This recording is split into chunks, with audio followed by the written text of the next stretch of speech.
All right, we're gonna obviously, as happens from time to time with live demos, um, since the folks from Modulus are still waiting to join. Um, Bob Dolan, I know you're in the audience because I can see you there. Do you want to come up and start the Triax presentation, and we'll get you going first until the Yeah, folks can join us? So, I think Romeo from Modulus is Bob here. Dolan from Triax, join us on stage, please. Or as they say, come on up. It's your turn on The Price is Right.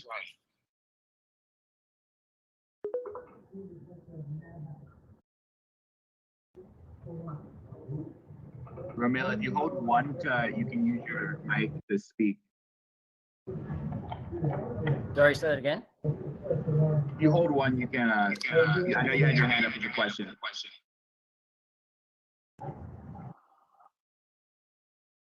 Okay. Your mic on, Hey, we can hear you. all right. So I see Ramel, you're now in the audience. Do you want to come up on stage and do your presentation? We'll go back to the original program. You need to actually come up on stage. Perfect. So if you head over now, you can take control of the screens and do your presentation.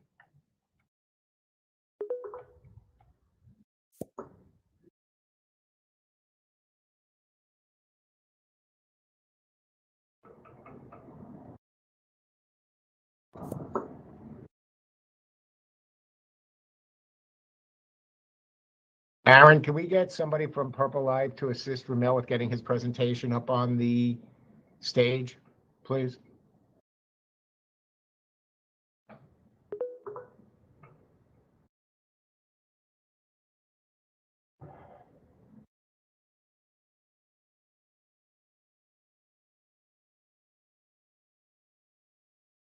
And let me also just, if you're not speaking, please mute your microphones.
Ramel, someone is from Purple Live is going to be joining to help you get your presentation on stage.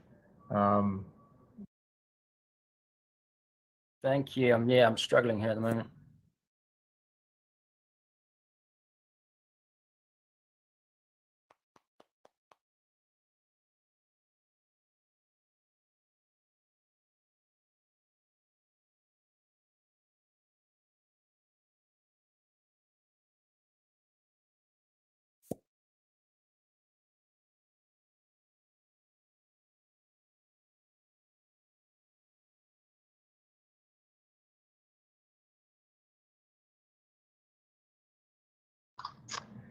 So I guess one of those adages that we've come to learn with technology is with flexibility comes complexity. And I guess we're seeing a little bit of that here with obviously a very cool, flexible piece of technology, which has had some of its challenges.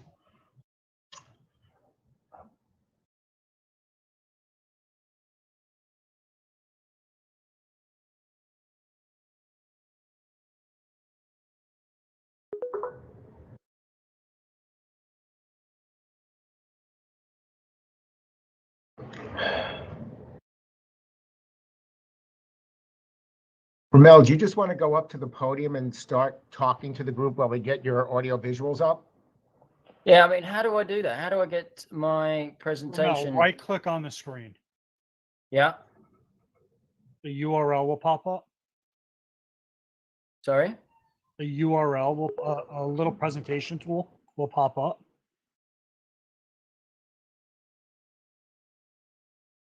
If I right click on this, yeah, no, I've got, if I right click on the screen, nothing's happening. On the bottom right, you don't see a little blue thing? A little blue guy with a, you want to email it to me and I'll get it up. In the meantime, why don't you start talking? I mean, it's a PowerPoint presentation. It's going to be pretty big. I do have upload file. I've just found upload file to screen. Is that what Yep. you want? That's it.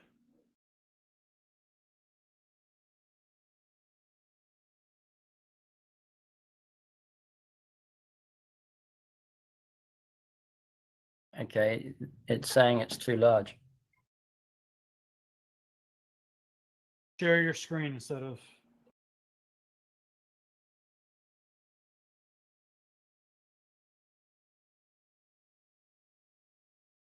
Um,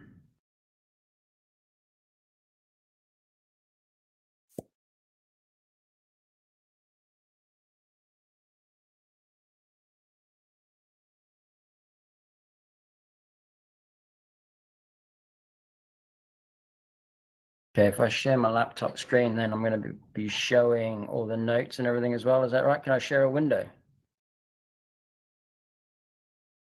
can.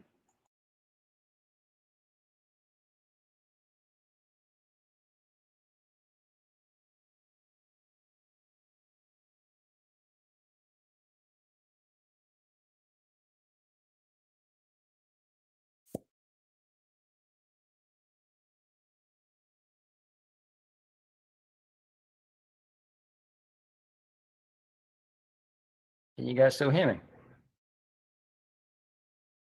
Yes, we can. Loud and clear.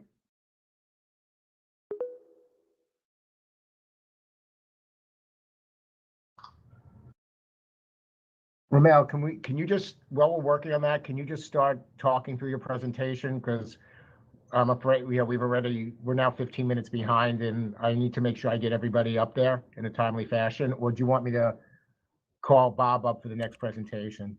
Yeah, if you can get Bob up, then maybe in the meantime, can I talk to someone offline to get this up?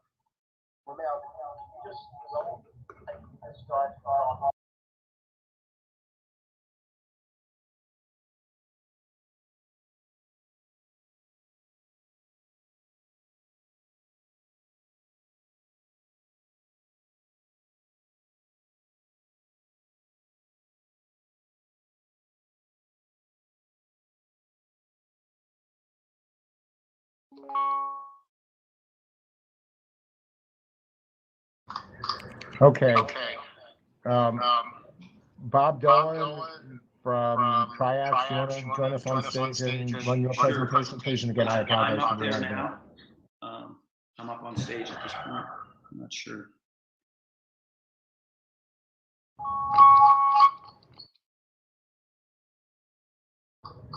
Okay. Got a bit back.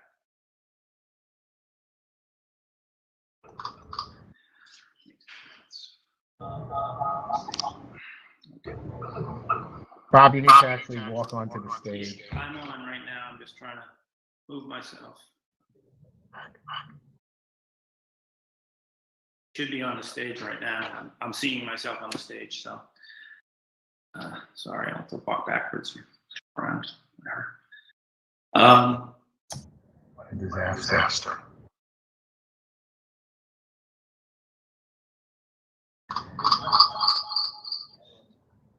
Where I am, but I'm seeing myself on the stage, and I'm having the same issues with uploading the file. So for the purposes of convenience and trying to keep everybody on track, why don't I just go ahead and begin to give you some insight as to Triax and what we do, who I am, what the company does. And I'm more than happy to engage with people at our virtual booth after, for sure. Does that sound okay? All right, so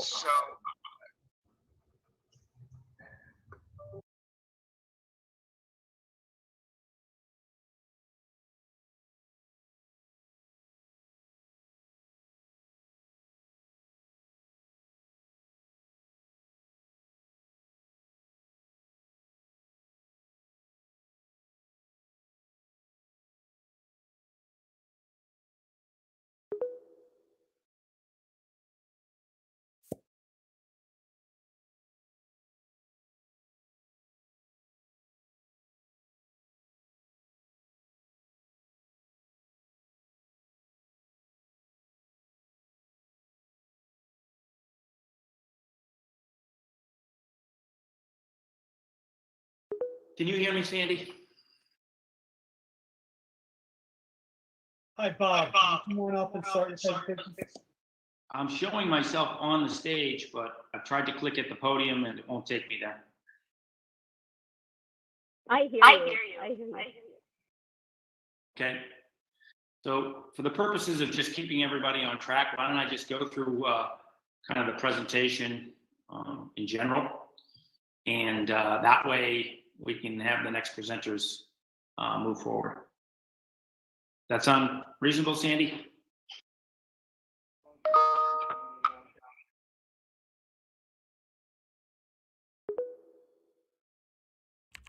Come on to the podium and talk, Bob. You're great. I'm on the podium. It You're- shows me You're all in. I tried to click on, I'm on stage, but it's not letting me to the podium. So why don't I go out again?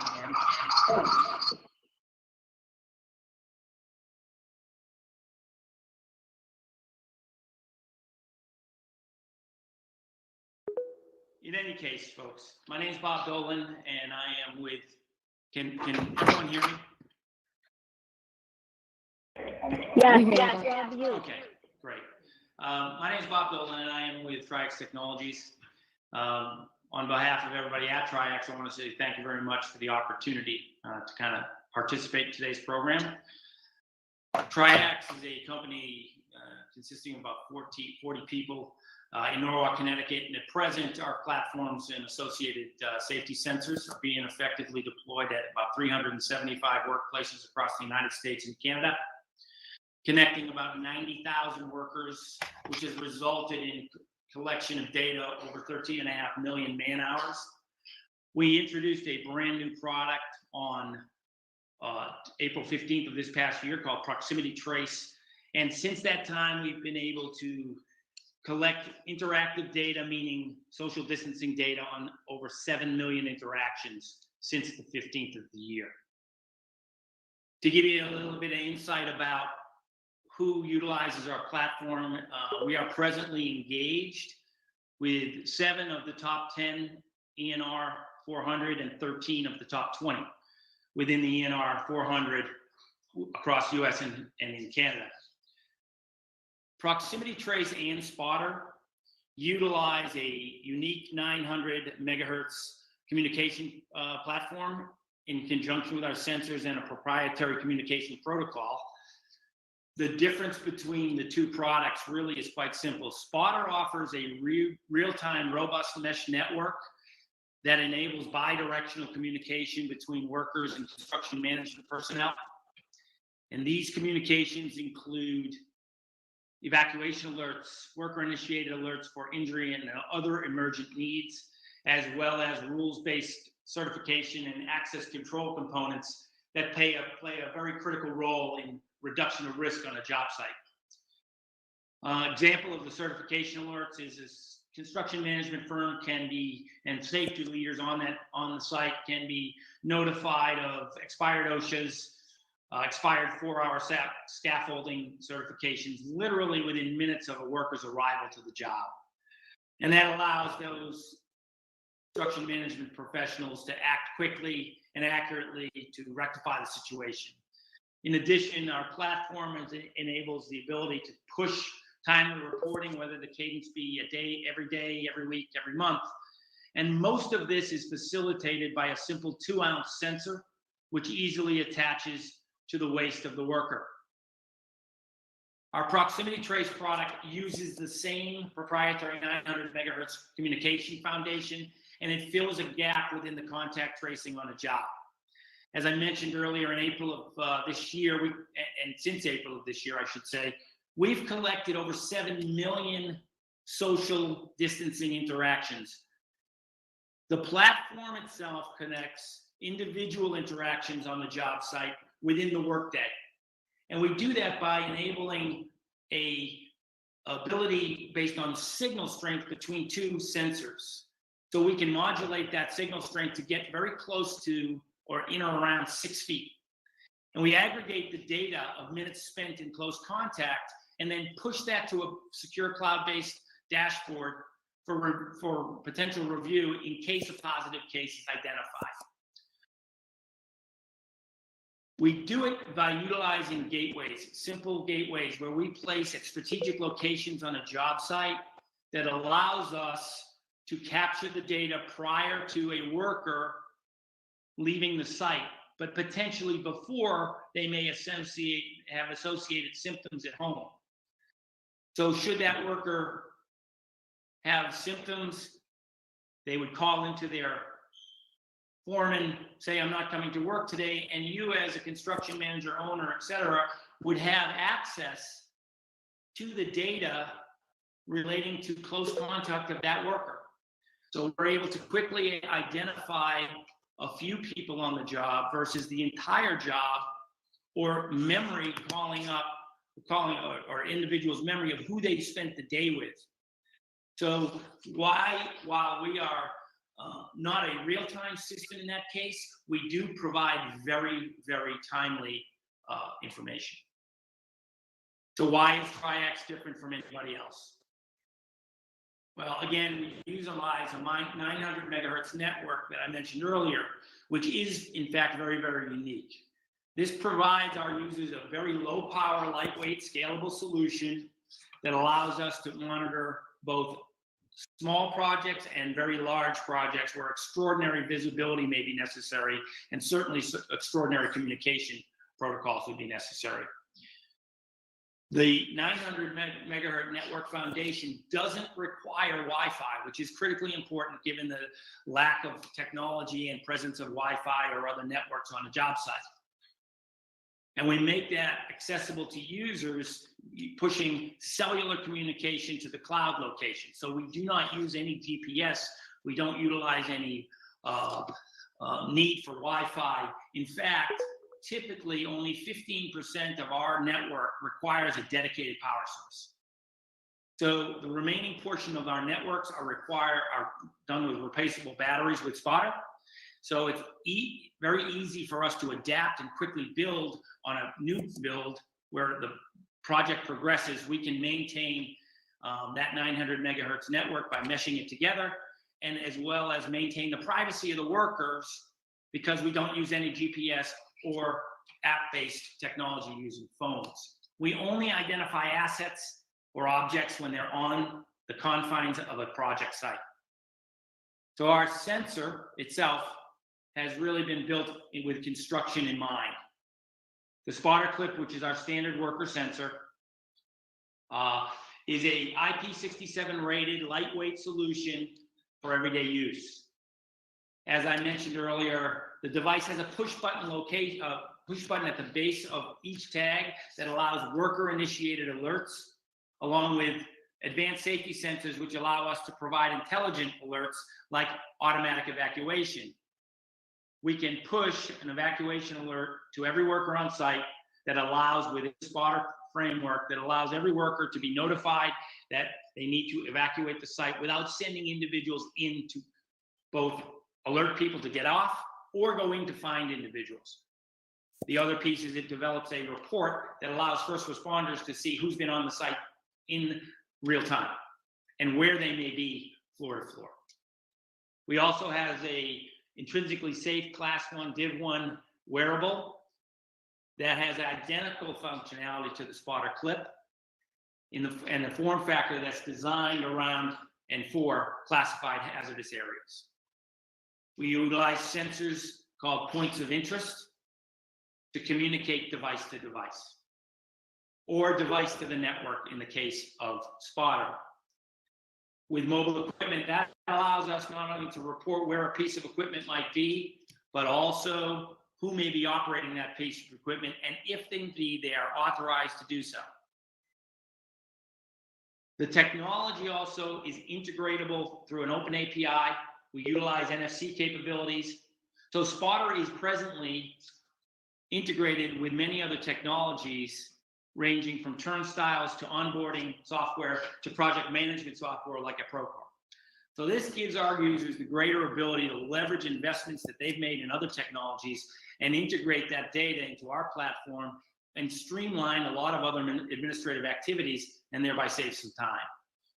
So as an example, in the city, this type of technology integration enables us to help our users stay completely compliant with local law 196 and produce a certification report within a push of a button. We also provide real-time visibility, so I can tell vertically and horizontally on very large construction jobs where people are, generally speaking, within a zone. Again, important to note, we do not use GPS in any way, shape, or form. So what impact does Spotter have on real-time platforms, or what impact does Spotter provide? Today's world, mitigating risk is such an important part of a successful project. And so our ability to create increased visibility to job sites does, in fact, and we have seen it, reduce risk. Time and again, we've seen positive and heard positive stories about the impact of response time due to the push button. When workers have been injured, safety personnel have been able to get to them quickly and easily and allow them rapid treatment and return to work in a shorter period of time. We've also been able to see the ability to reinforce safety best practices by reporting near miss, correct hazardous situations quickly so they do not lead to a potential injury for slip or trip over potentially even housekeeping issues. The biggest thing we provide is an objective database, and that objective database certainly helps in the investigation of injuries, as we know, generally speaking, related to other individuals on the job. So the data can be extremely powerful and very useful. And it also can create, beyond the safety side, some more efficient projects as well. We've got use cases utilizing our point of interest sensors on very large job sites and very small job sites.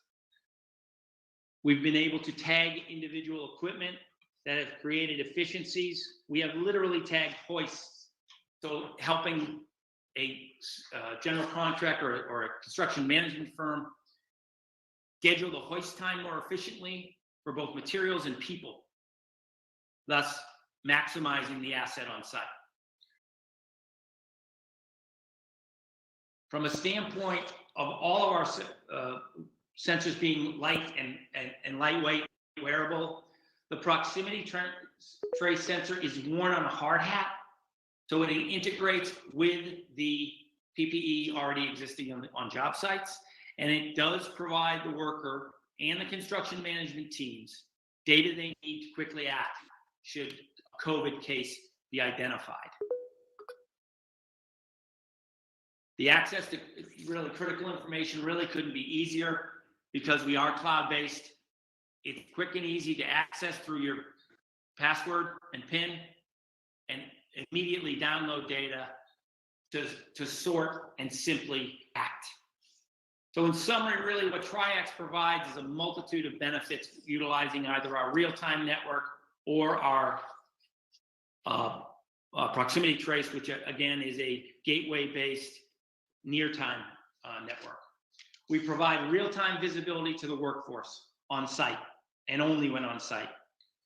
The wearable technology provides workers a tool to proactively address safety incidents and seek help when injured, thus reducing response time. Our experience in working in construction and heavy industry and environments, we have a proven capability to scale a network that has resulted in improved management of workers, equipment, and providing actionable data around safety to reduce risk. In short, we continually support the mission for more efficient and safer job sites by driving data to enhance those two principles and put the data into the hands of the professionals in a real-time and timely basis. I'm here to answer any questions from the audience if necessary. If you have any questions, enter them into the public chat and we will ask them. In addition, by the way, Lori from Trax has actually put a link into the public chat with this presentation so that you can download it if you need.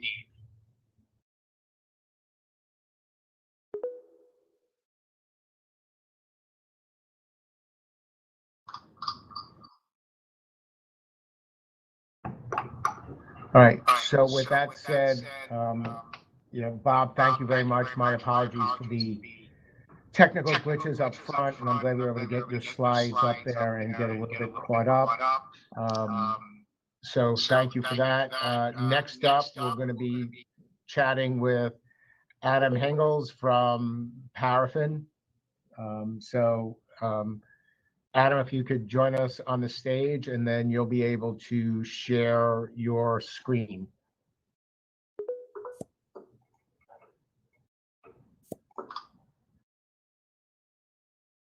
Okay, I believe I have my microphone on.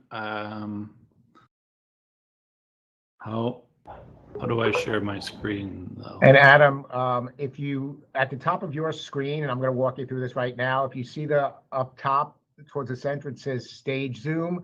If you click on the main web screen, you'll see the control panels, and then you could actually share your screen to share your presentation.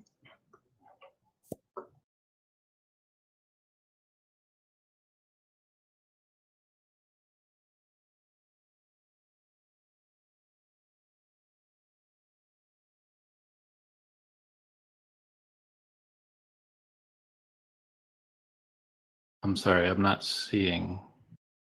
I mean, I see the screen Zoom. Yeah, if you click on the middle, the left, from the second one over from the left, it says main web screen. Oh, if you okay. click on that to your right hand, you'll actually see the control panels, where the third icon from the left will be share your screen. Where will I see these icons? Sorry.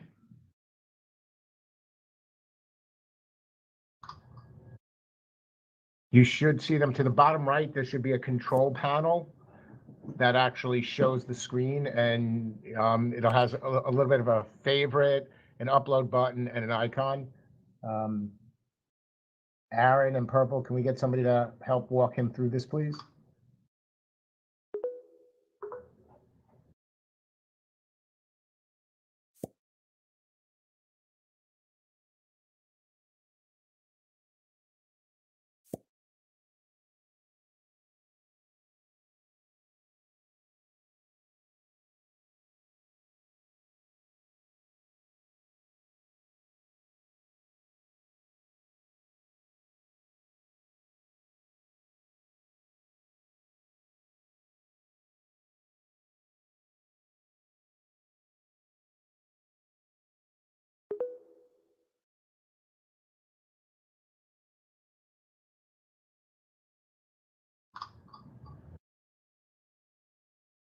So everyone just give us a second as we get Adam's presentation sharing screen up there.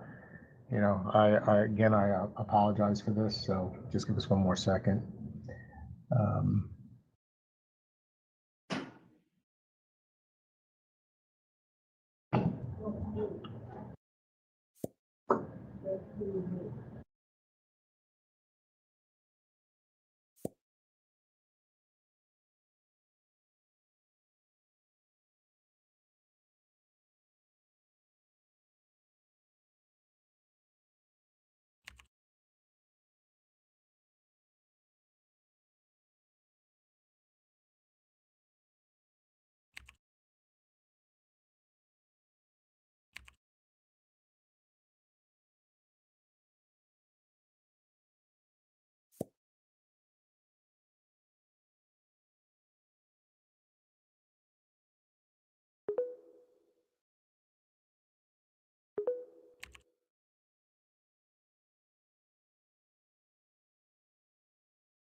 Adam, are you sharing your screen with a presentation or is it a website?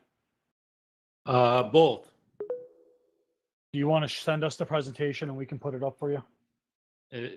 It's not going to be worth it. I mean, if you want a demo, I need to share my screen.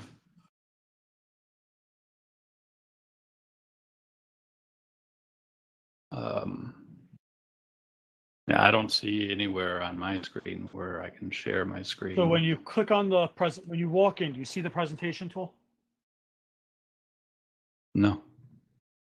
On the bottom right hand side of this purple, you don't see this like a person? No.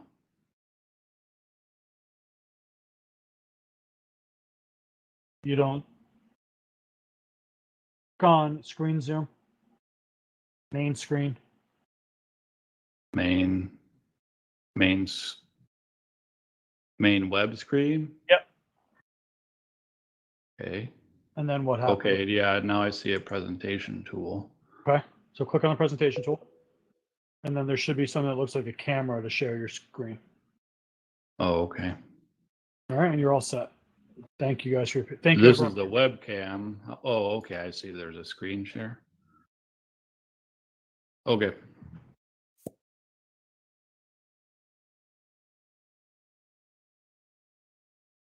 You have to minimize purple so we can actually see your screen. There we go. Yeah, hold on. I got to change my preferences.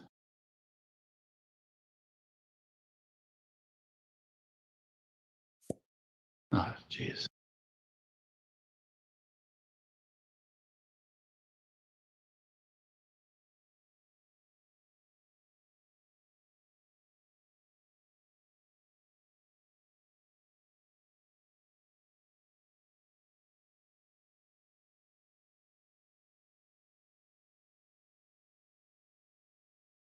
Okay, you see my screen. All right, excuse me. All right, so here we are. Oh, sorry about that. So yeah, I'm glad to be here. I wish we could be in New York like last year. That was a lot of fun, but here we are in this virtual world. I was able to mess around with it this weekend. Hold, I'm sharing the wrong screen. You don't see my.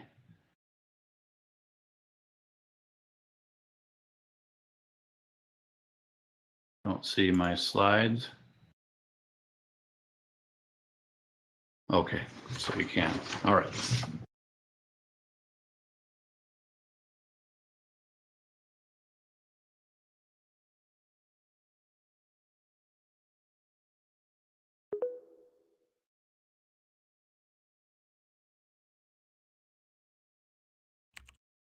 All right, well, for some reason, I'm not able to open it. Anyway, so I'm Adam Hengels. I'm the co-founder of Paraffin. Can't do anything.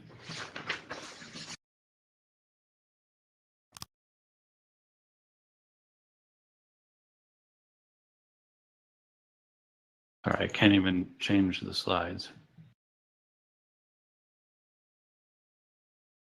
Oh, so I'll just do the talking. Yeah, I'm Adam Hengels. I'm the co-founder of Paraffin. My background is in real estate development. I spent over a decade working on major projects. A big portion of that in New York on the Barclays Center and what was called the Atlantic Yards project for Forest City Ratner companies. And one of the biggest pain about being a real estate developer is that it's critical to find new projects to develop, and it's really time consuming, expensive, and risky to identify projects for a development pipeline. So what's interesting, and you may not know unless you're in development, but the average developer that we've talked to looks at 31 development opportunities for every one that they actually break ground on. And for each of these projects, you have to spend a lot of time and money with architects, and you spend a lot of time building financial models and evaluating the opportunity. So I'll walk you quickly through kind of the genesis of Paraffin, and it's actually happened on a project that I was looking at in the West Loop of Chicago when I was pursuing multifamily development on my own. So I had a site in the West Loop of Chicago had come to market. And it was a type of site that I liked. It's an awkward shape with good zoning and a great location.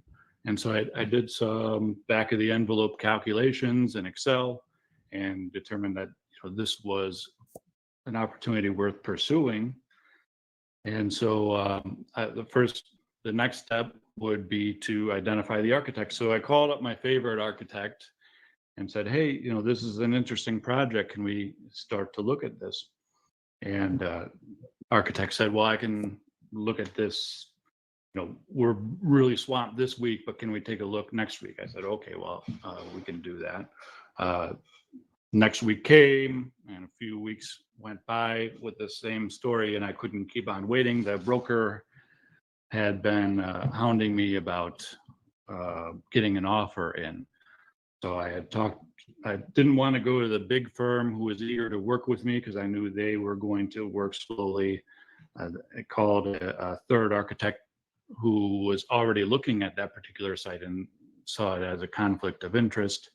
I decided to call up my future co-founder, Brian, and who I knew could possibly quickly work on it with me. We had worked together at a previous startup, me as the developer, him as the architect. And so Brian was happy to jump in and work on it.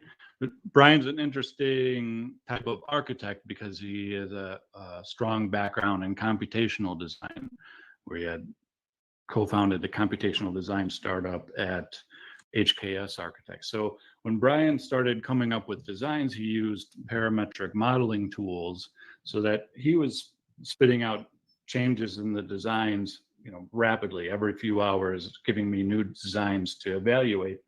And each time he would do that, I would have to run and go build a new financial model and give Brian my feedback.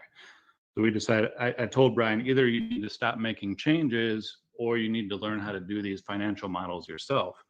But a lot of the insights into Paraffin came from those early struggles.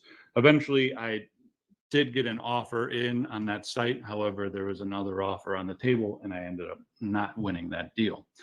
So Brian and I started working more together and realized that a lot of the techniques that he had been using could be integrated with the tools that I would like to have to automate the early development feasibility analysis on new projects. So vision was what one took weeks or months, we could do in minutes. So we built a prototype and everything went from there. So let me give you a quick demonstration of the software as it is. Hopefully I'll be able to do that. So I'm logging into Paraffin right now. So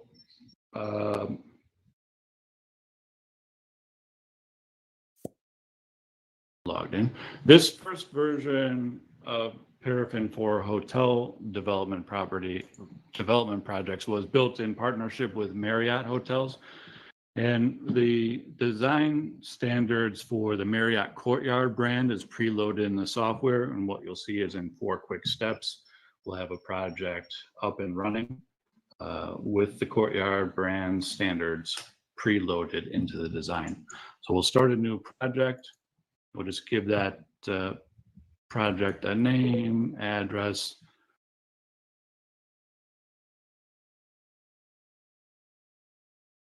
This is actually a project that one of our customers is building a courtyard on. Right now, it's in Anchorage, Alaska.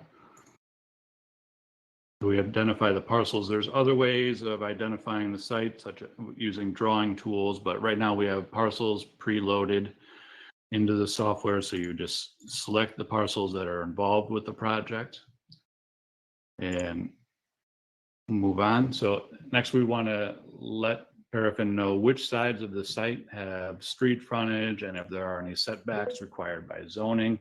I'm just quickly going to give it some frontage and setbacks.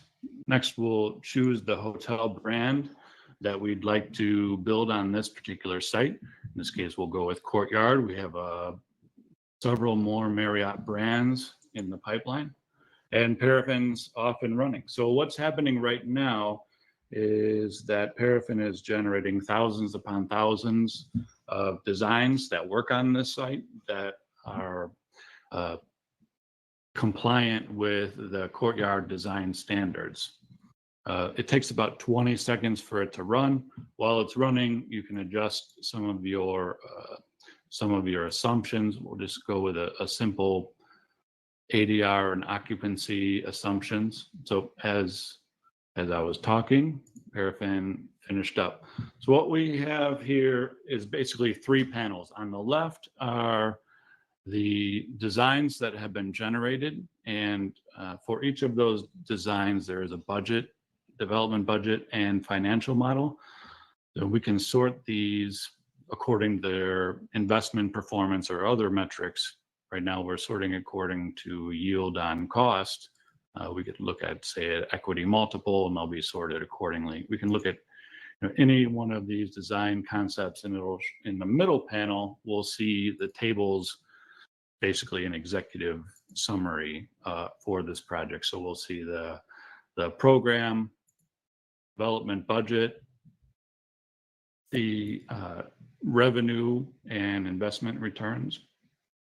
And on the right side, here's the design information. We actually have the an actual design that's been generated. If we choose another one of these concepts, let's go to something vastly different.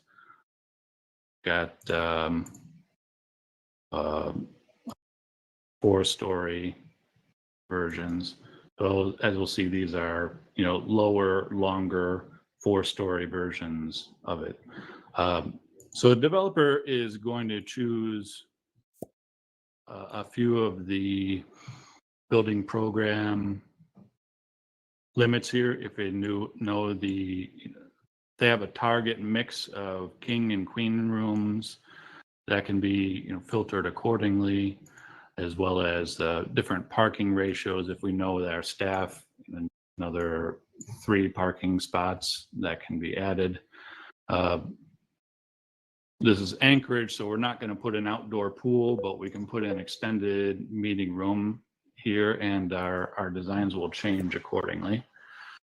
Then the developer is going to put in their revenue assumptions for the guest rooms, non-guest room spaces, as well as their budget assumptions. So we've got the land cost, hard costs, soft costs, and the FF&E costs. And finally, we have the investment assumptions that the developer will put in here. So all of this information goes feed the financial assumptions.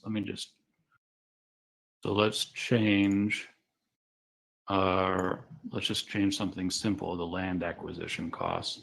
So we notice the land cost in our budget.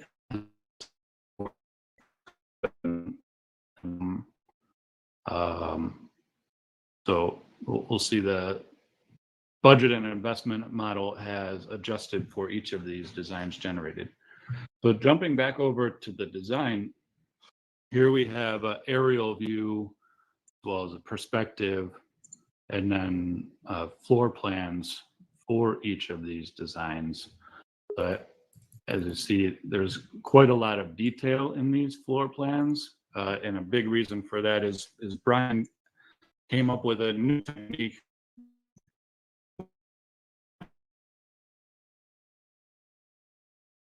where he's basically taught our algorithms how to design a courtyard building, but it does that actually in Revit. So there's quite a bit of detail for each of these designs. We'll also have floor plans for the guest room floors. But now, since each of these designs have been generated in Revit, developer could download these Revit files, hand them off to their architect, and save their architect at least a week's worth of time building these Revit files from scratch. There's also the capability of downloading a PDF report or the financial model in Excel. So going back to presentation that isn't working on my computer. Presentation is showing, the actual Revit file itself, which is pretty exciting. If you'd contact me, I'll be happy to give you a live demo of the of some of the other aspects. But so right now, Paraffin is for hotel developers. We partnered with Marriott, and we currently have an invite-only program for developers who are developing courtyard hotels. We're loading more brands released in the near future, and we're beginning to work on a multi-family version of software.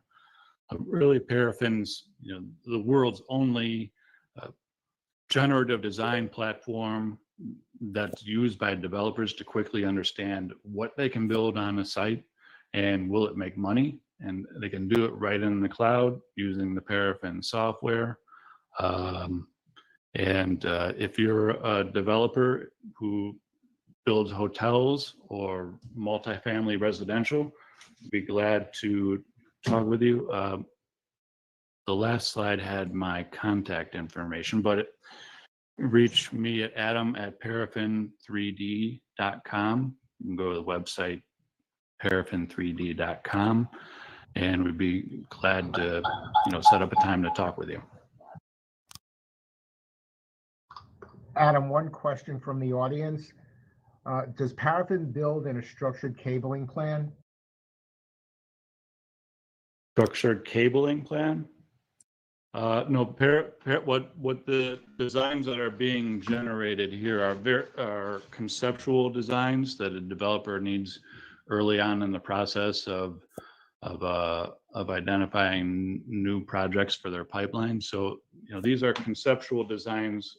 There are some aspects of the MEP and other systems that that are built into the Revit model that's generated, but really that type of work is going to happen after the Revit file has been handed off to the architect and engineers.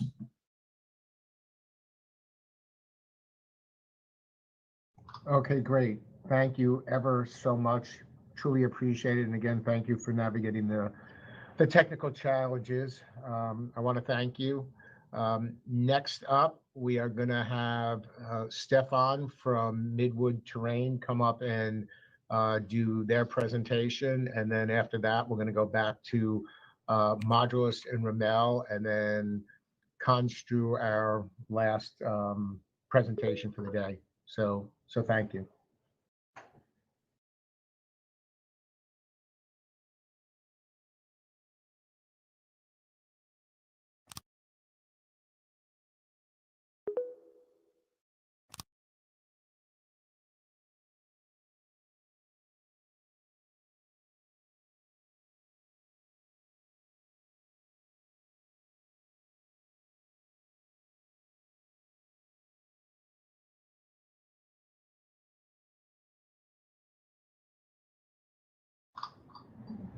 Can everyone hear me and see my screen? Okay.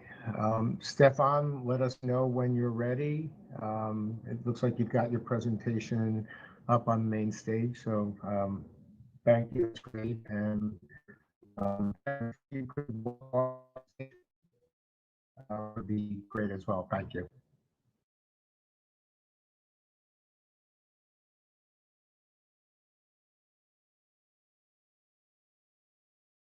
All right.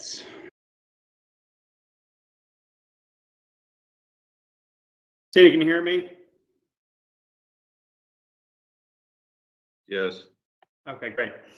Well, thanks everybody. Appreciate everyone taking the time and getting to learn about Midwood data and what we're building here with Terrain. So as it relates to the PropTech Challenge, when we were reading through some of the specs and the topic items, that are relevant over the what seems to be a never-ending 2020. One of the things really jumped out and resonated with what it is that we're doing here is really identifying best technologies available to assist with location analysis by providing actionable intelligence on relevant data points. So what I'll do is take you through and give you a bit of an intro to Midwood, to Terrain as our platform, and give you an idea of how this applies more broadly in the context of real estate investment and development. So obviously everyone's heard the old adage in real estate: location, location, location. It's fundamental in the real world. Obviously, as we all know, it's the first thing that we use when doing research onto a property and to identifying what it actually is. And then, in the context of an investment firm like Midwood, which has been around for 95 years now and is active in a half a dozen major markets across the country in various asset classes, it allows us to, have a single identifier in the form of an address or a, latitude and longitude pair to, begin to kick off, what would otherwise become months and months worth of analysis and engaging with consultants to develop the relevant context needed to allow us to understand a particular location.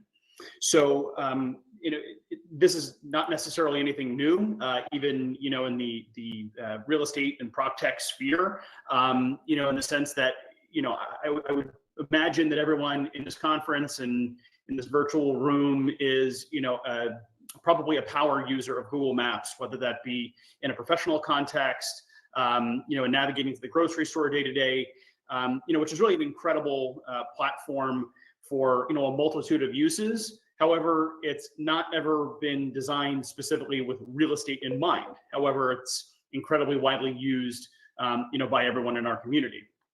So, as a result of that, when you type in a location or you're cruising around a map, the results that are populated, are the same for you as a professional investor or developer as it is for a tourist that's trying to find, all the top sites around New York City, let's say.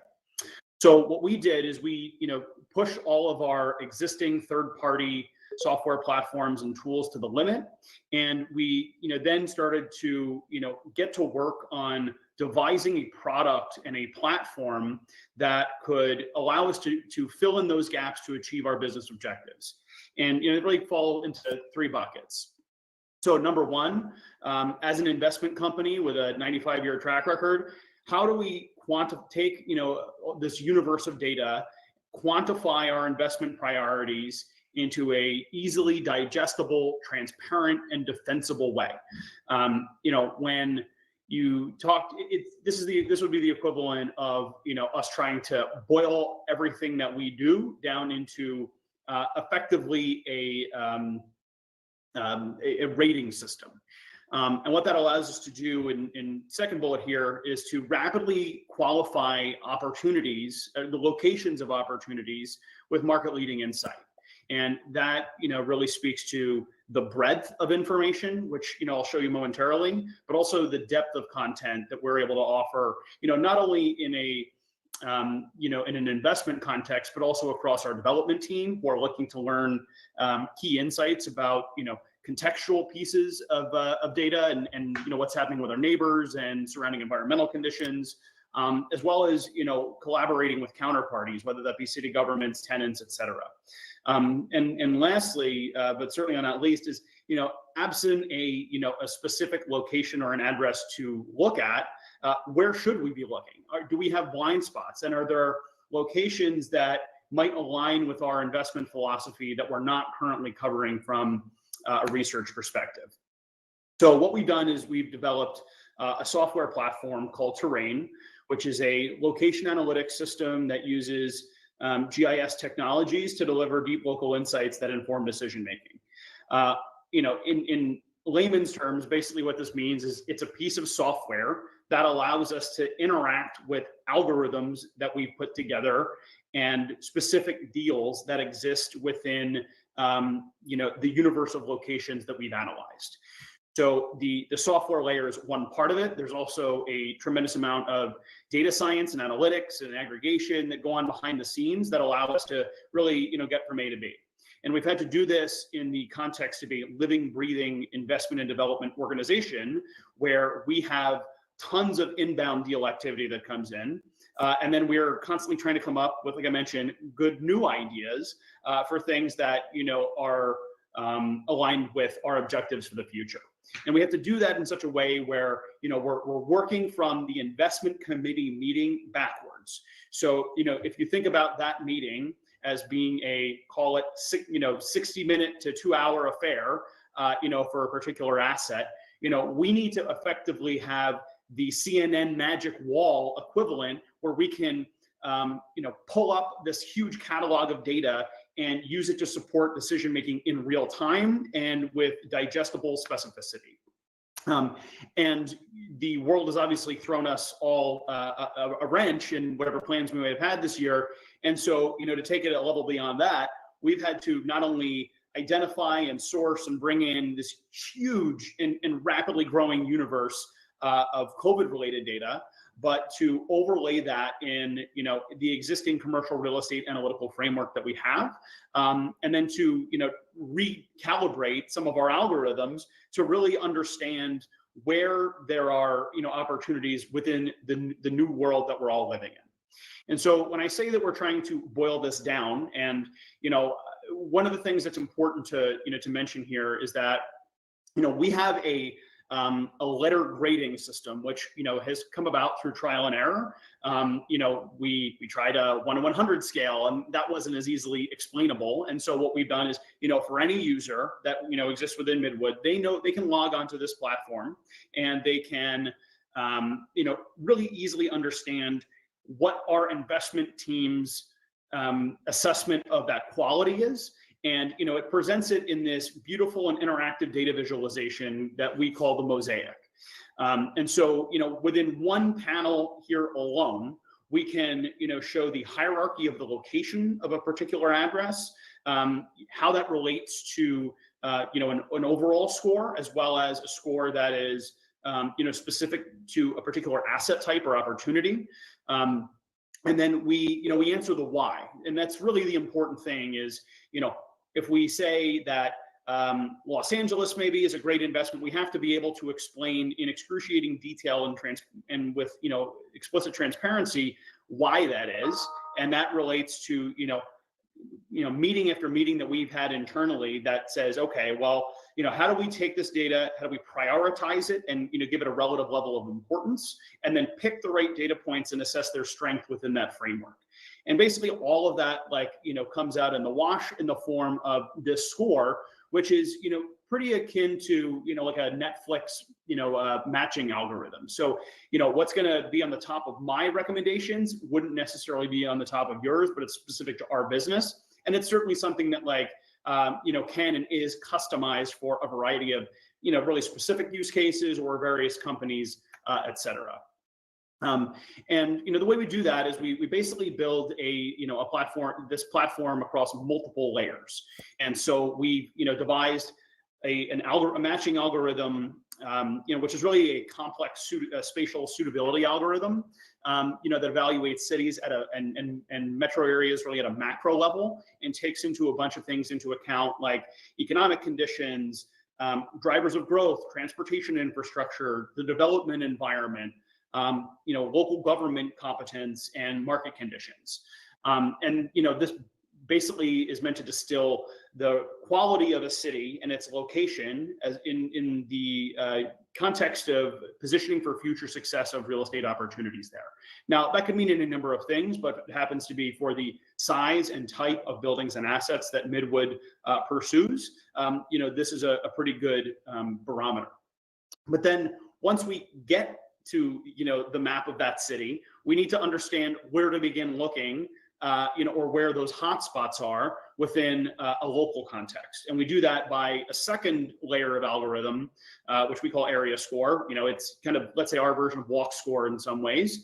And it considers a completely different, but hyper local, level of relevance, across like a variety of different data points, as far as the population composition, resources available, so access to schools and hospitals and shopping and amenities, transportation on a local level in terms of, where you might be close to a bus stop or a bike share or something along those lines. Also, similarly, development conditions, livability, and market conditions. So what I'll do is actually, go into the platform here and show you, an example of how this works. So give me a second to load this up. And what you'll see here is, first we'll start with kind of the exploratory use case, right? So, you wake up in the morning as a, the VP of investments at Midwood, in my shoes, and, we have to, come up with some ideas of, where we might begin to look. Now, the data from, in this platform and these algorithms, which, comprise the scoring, really, they come in from third-party, public, validated sources or things that can be procured by a proprietary license, and they are refreshed on a frequency level that is reflective of the relevance of the latency of that data. So for some things like foot traffic and mobility, they may be refreshed weekly. For things like bedrock depth, which are geological in nature, they're not necessarily refreshed. But we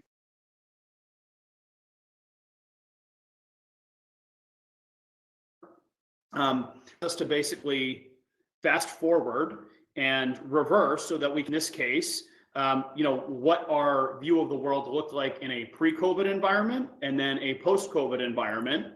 And it allows us to, dig deep and to, evaluate that city across a bunch of factors, as I mentioned in the algorithm. So this is where we get to the why, right? So, if I'm looking at cities across the Northeast, let's say, and I'm interested in understanding why Washington, D.C. comes highly recommended, maybe I can pull up the, the public transit ridership, information, which we've basically created hundreds of different maps based on the underlying data that are specifically curated to, our view of the world, as well as, the best method of presentation. The same goes for, any of these other factors that I mentioned, including, all the latest COVID maps and things like that are, so you can see they're being pulled in here, in near real time. So, we're able to explore it at the macro level. We're able to explore at the micro level, and similarly, as we, get into, more of a local environment, we're able to query, specific addresses, neighborhoods, you name it. So if we take Midwood's project, for instance, at 150 East 78th Street, and on the Upper East Side, we can give you basically a snapshot as far as our thesis, and I have left this in here with pre-COVID content just for privacy and security reasons, but we have a project where we own 2 parcels right here on 78th and Lexington, and for us to be able to explain to a bank, a lender, or any other counterparty, why we have a viewpoint in a particular location, this gives us the opportunity to do that basically immediately. And what it does is it takes public data like the census and things like that loads of people have access to, but we also have a bunch of proprietary calculations and analytics in here that do things that are more advanced, including doing a sentiment analysis of neighborhood names and studying the amount of media coverage that a particular neighborhood gets, and if that's in a positive or negative context. We also have things that are directly relevant to our development team, when we're trying to evaluate the capacity and the potential for oversupply in an area. So we've basically gone into the zoning data and we've pulled things that are illuminating capacity at the block aggregate level, and then also showing by means of these little flares here, where there are actually projects that are ongoing and what those projects actually are that may be competitive with a deal that we would do there. We also have, other things that, can help to explain things like city budget patterns and, the not only the fiscal condition, but also the industry composition and strength and how that may be impacted by, various events, including pandemic.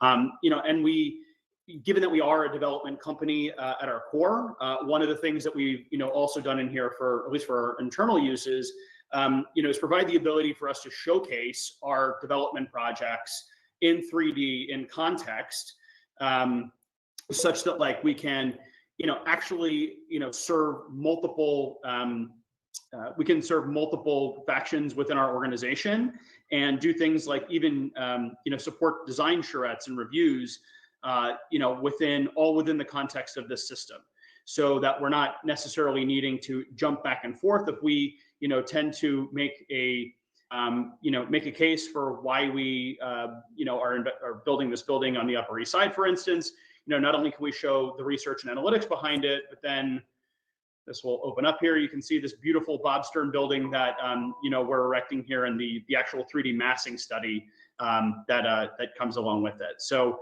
there's a bunch of things in here that, like, by having, a faculty around maps and geospatial development, we've been able to, really produce something incredible that, is really vital to how we approach, evaluating locations, day in, day out. And I can leave it at that, I guess. So back to here, here's an example you can see of, the project that we have that is that's rendered here in the system.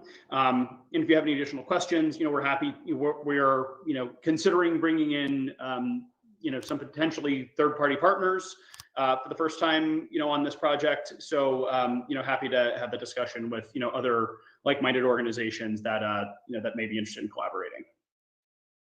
Stefan, thank you very much. That was a great presentation. If anybody's got any quick questions, put them in the public chat. Otherwise, next up, we are going to try and bring Ramel from Modulus back up on stage and try and pick up for a little bit of lost time. So again, Stefan, thank you very much. Hold on. I see one question coming up possibly. So give me 1 second.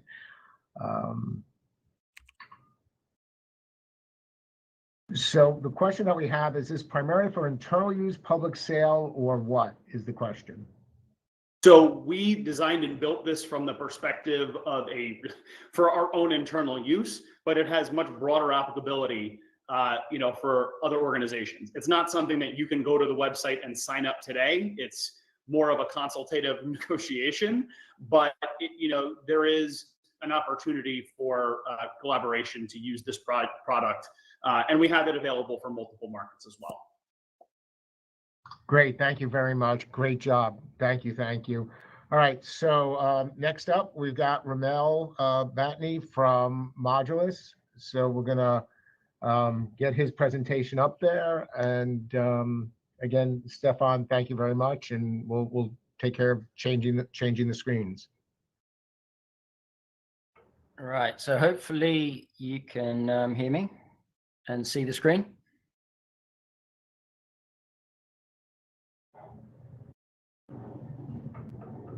We can hear you, but I'm not sure the screen has changed. Ramel, let us know if you need any help putting your presentation on the main stage. Right. Well, I'm sharing the screen now. It might take a little bit to get up.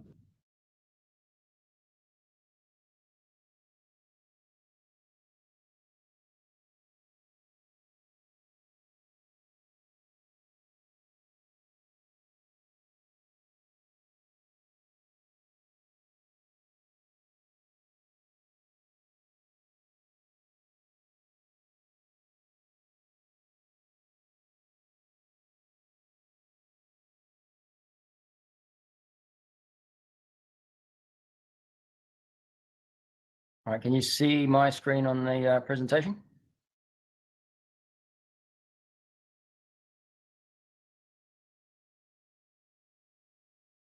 No, not yet.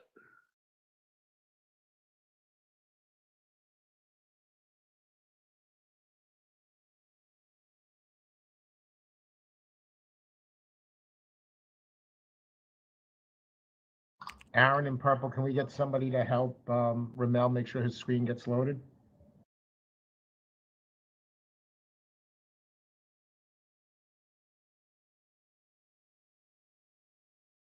Third symbol across, share your screen, clicking that, says share your desktop, clicking that. Any help appreciated.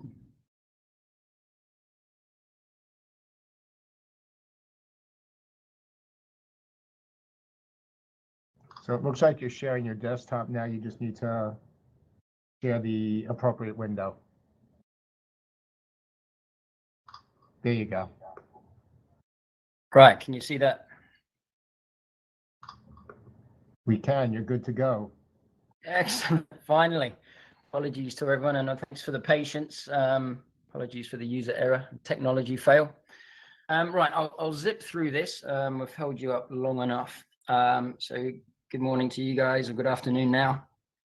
My name is Ramil Bettany, co-founder of Modulus, and we are a London-based construction technology business with the sole aim of transforming the housing industry.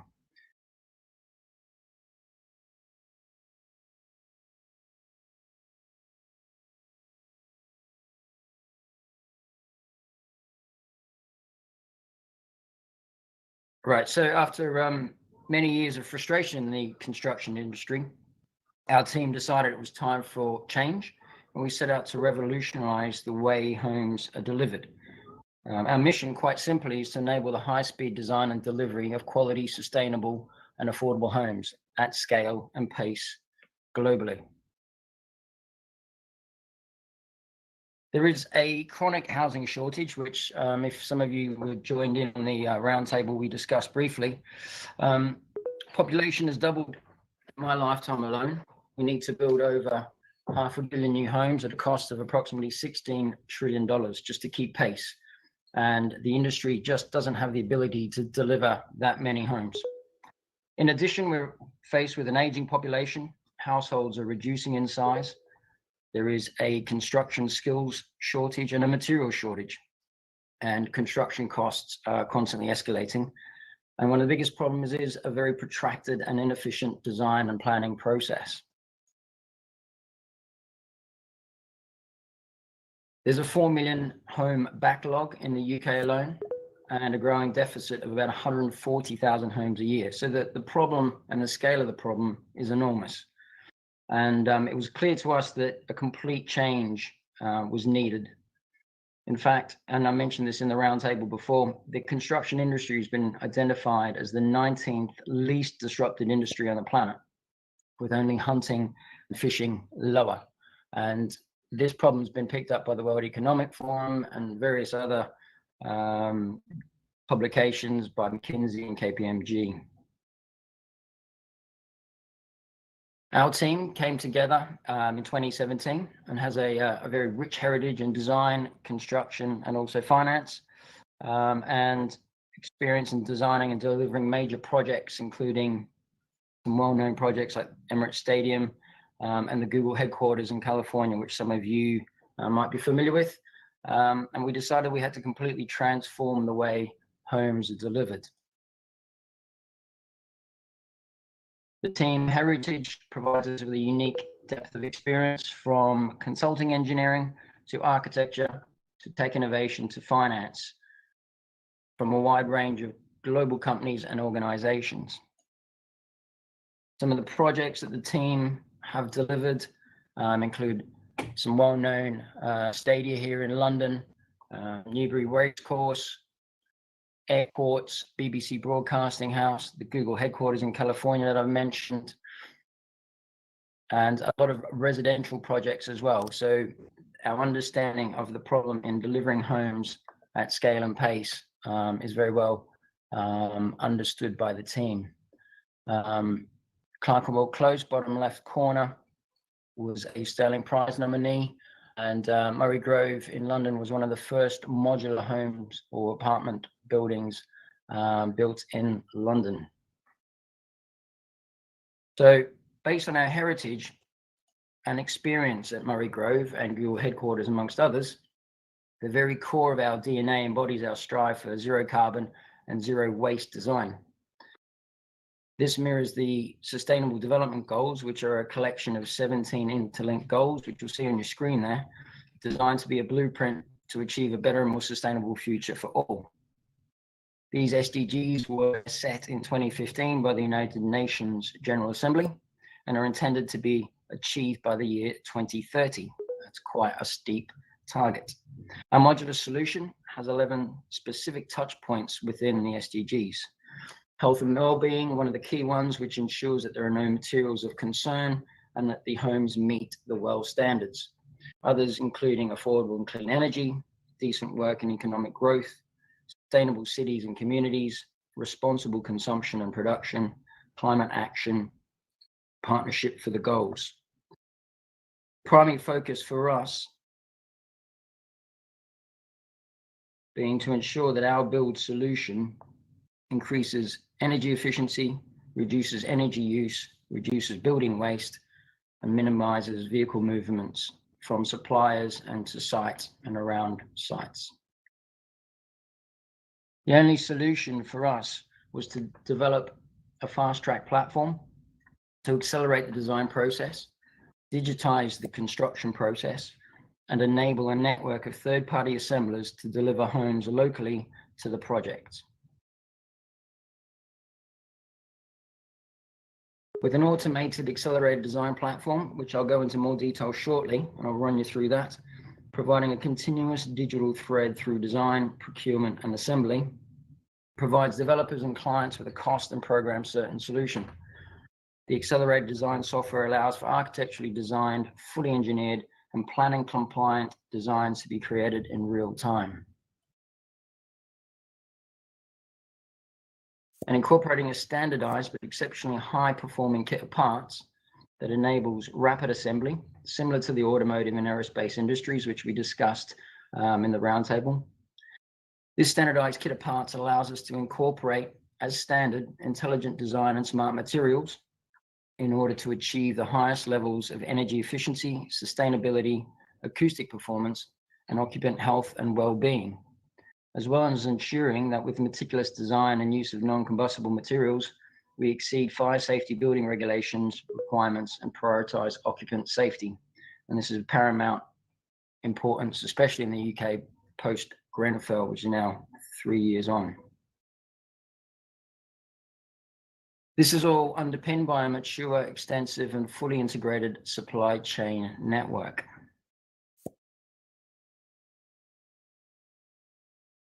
This allows our system to deliver comfortable, safe, and stylish homes that are both affordable and sustainable and ensure occupant health, well-being, and safety.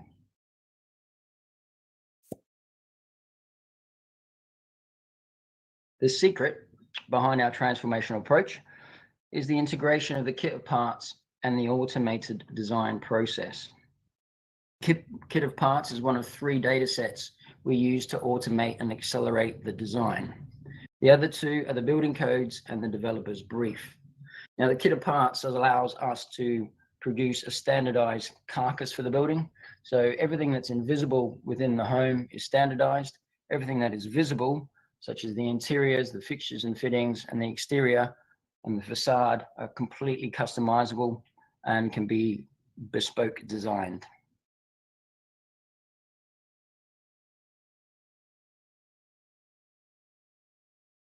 So with our system, the developer can jump on the platform. You can set up the project and upload the plot of land you're keen to develop. Once you've done so, you can feed in all the details about the project.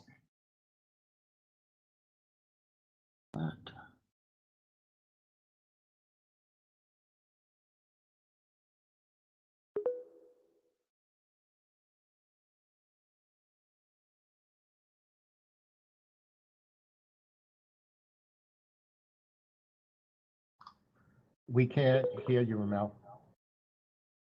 Right, so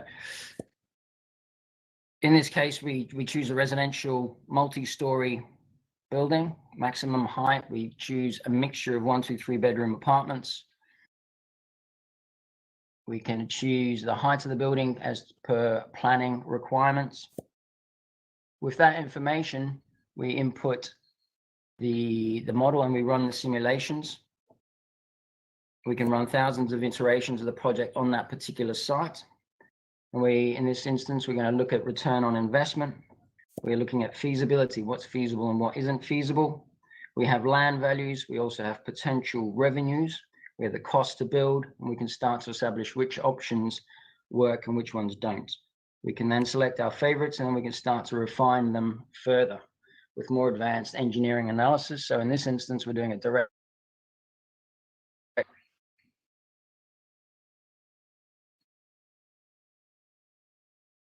Hi, Ramel, two quick things. One, your slides aren't moving, and secondly, need you to wrap up in about another minute or so, please.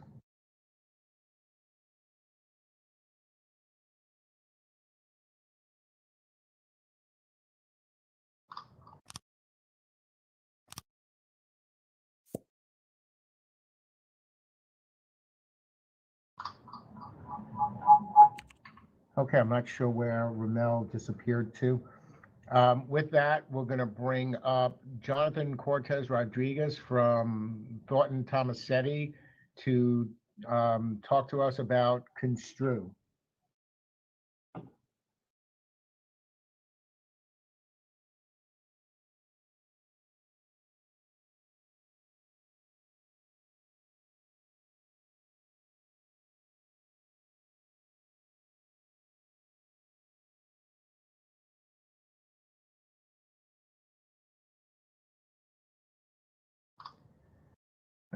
Jonathan, please make sure you're not on mute so we can hear you as you do your screen share. To do your screen share, up on the top, you'll see the screen zoom bar. There you go, you got it. And now just select your presentation and we're ready to go. Thank you, and much appreciated. All right. Thank you so much.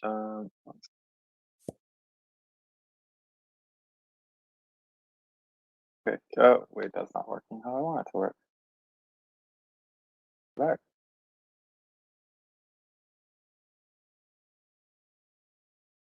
Oh, I see.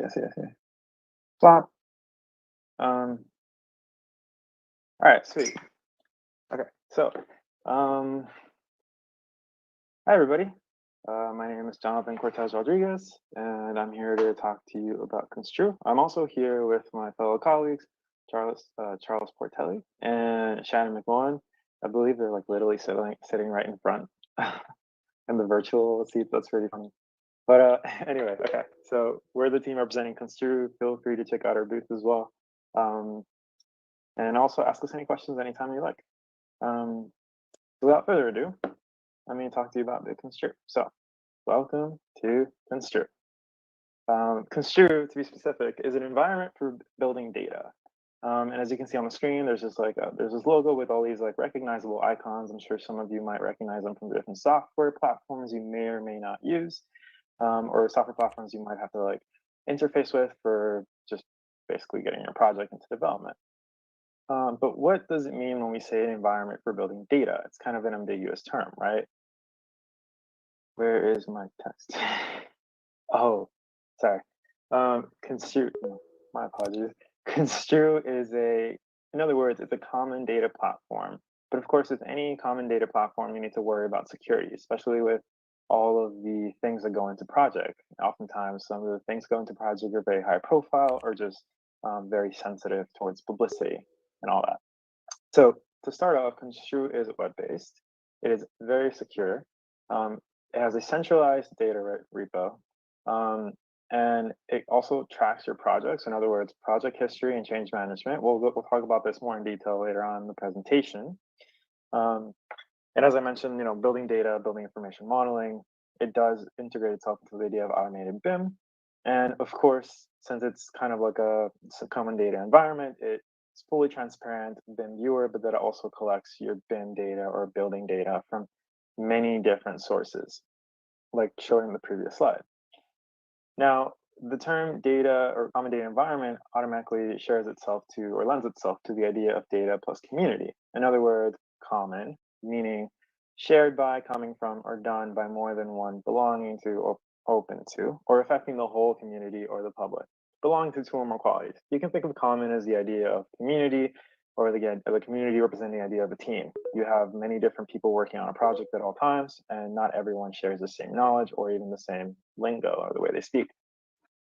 So we find something to sort of create a commonality between everybody. Data, like we mentioned, buildings are complicated and have a lot of information. So facts, statistics collected together for reference or analysis. And lastly, environment, kind of where we put all this together into one. In other words, construe. An overall structure within the user, computer, or program can operate. In those three kind of examples, there's a very specific user, computer, and program, because we do talk about people interacting with construe, as you or I. Computer, as in obviously computer, and program, meaning the different software and platforms that go into BIM and just general data management for buildings. So let's actually talk about that more in detail. So cross-platform connectivity. As you saw in the previous slides, there was a couple of icons that were familiar, such as eTabs, Excel, Grasshopper, Dynamo, Tekla, SAP, Autodesk Revit, RAM structural systems, Rhino, which is kind of like assumed to be bundled up with Grasshopper. And of course, like in the near future, we could be working on adding even more platforms. But right now, the goal is to focus on the primary platforms that are used within the BIM industry. Sort of reiterating on the concept of the common data environment, Construe acts as a sort of center to all of these, where it can connect and sort of unify all of these different pieces of information into one cohesive model.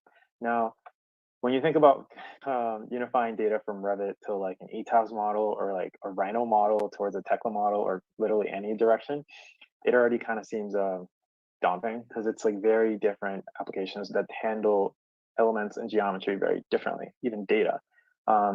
Thankfully, Construe is sort of like a bridge in this case that lets you kind of connect all these different pieces of information and put it together into one model. So kind of leading up to that concept is the idea of a building to data.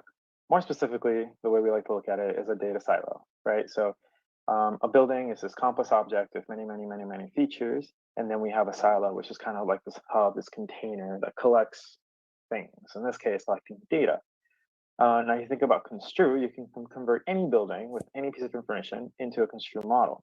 But of course, Construe isn't just for one model, one project. It's more, like we said, a common data environment. So it's a collection of projects of data silos. You can think about it like this. Every single data silos is a project you're working on or a building you're developing. And that contains a series of information ranging from all sorts of different things down to analysis, all the way up to more like geometrical kind of design changes. Here's a little diagram that kind of like visually explains what we're trying to say. So if you think about your data silo, you have a building, and of course, there's many design phases, such as concept design, schematic design, design development, construction designs, and so forth. Many things happen, right? A lot of things happen. The buildings tend to grow and change. Sometimes they can manipulate themselves from a little tiny couple story building to like a full blown tower, as you see on the screen.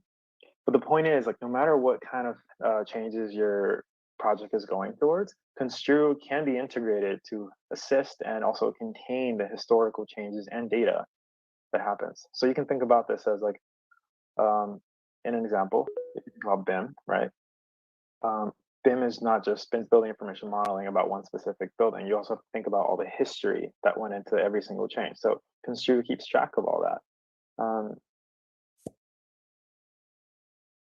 So now that we talked about sort of the overall concept of Construe, wrapping up sort of the diagrams and explaining like what it is, what it can be, and what it can be applied to, we've also compiled a series of examples that can help you better understand what is Construe, how to use it, how to apply it, and how has it been applied and used in the past.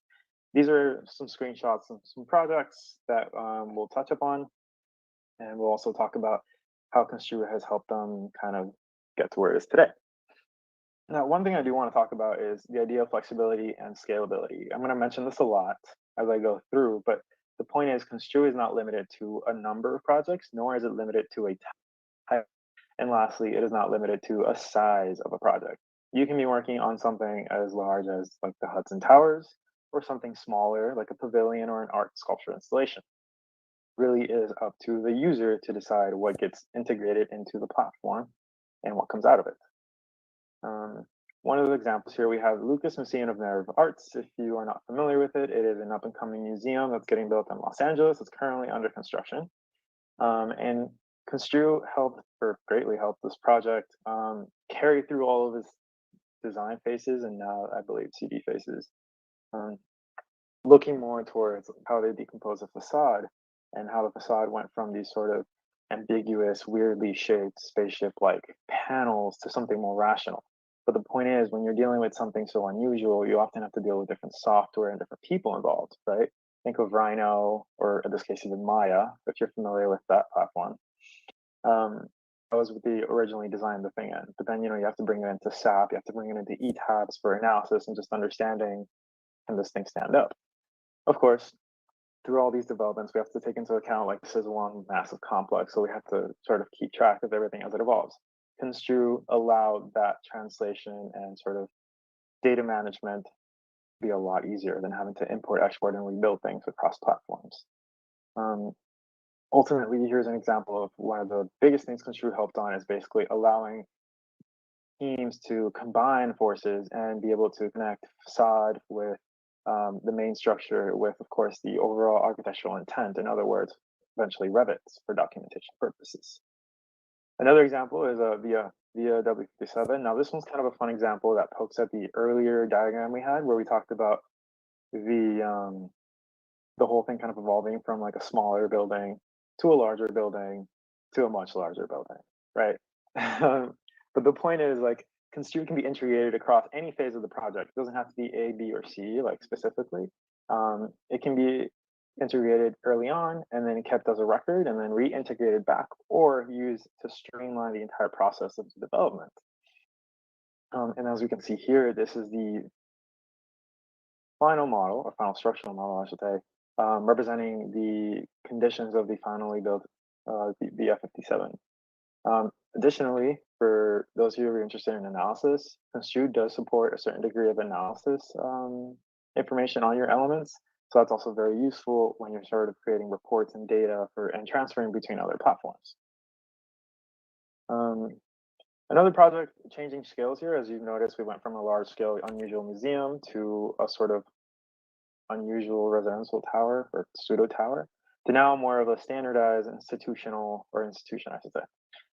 Still funky geometry, but what's interesting about this project is that Construe was used in a numerous different ways, sort of showing the power and flexibility of it, where you're not sort of tied to it at any given moment, and you can integrate it as you need. Now, as we know, most projects do not have a standard workflow. They kind of go really all over the place when things are developing from point A to point B to point C, right?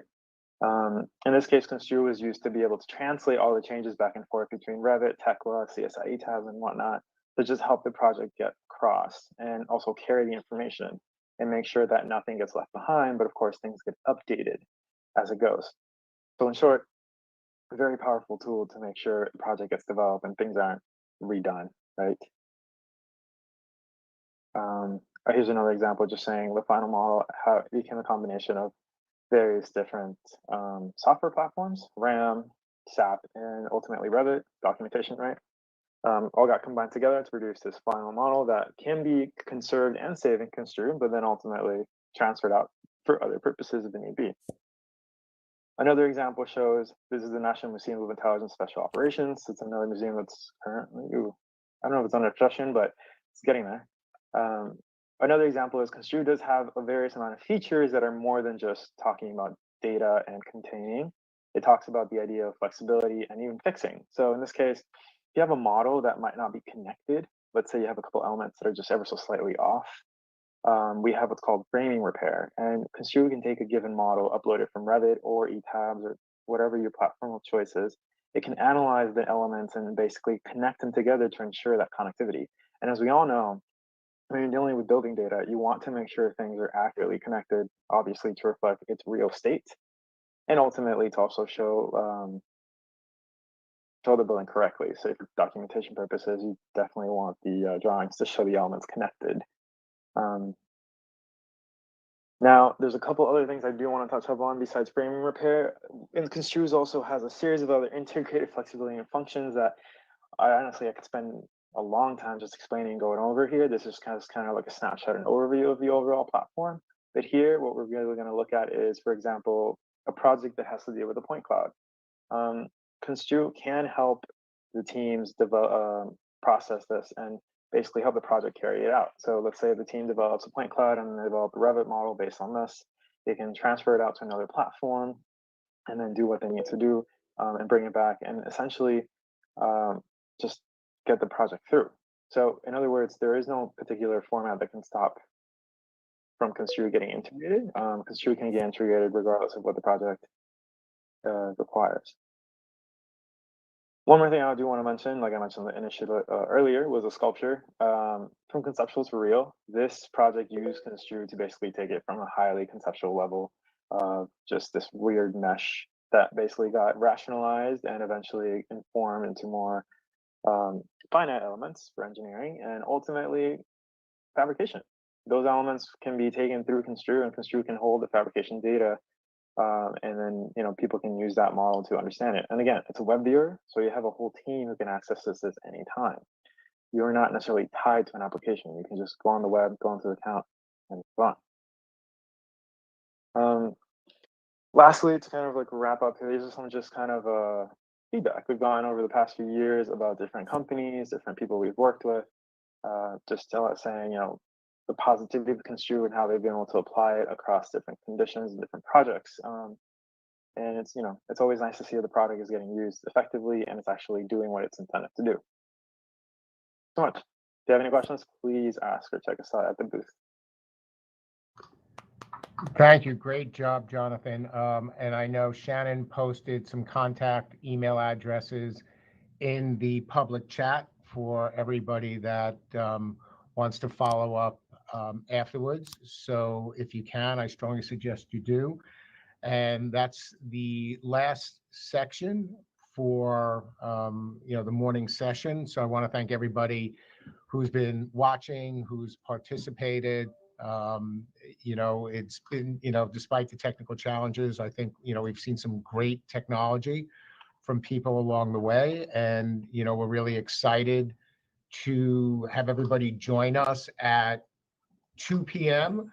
where we have the leasing and brokerage for both commercial and residential prop tech challenge. We are going to have 7 interesting presentations that covers both sides of the house, a variety of mix and a lot of good products. So thank you again for joining us this morning, and we hope to see you at 2 o'clock. And again, please stop by the exhibit hall as well to visit some of the vendors who all have exhibit booths in either exhibit hall A or exhibit hall B.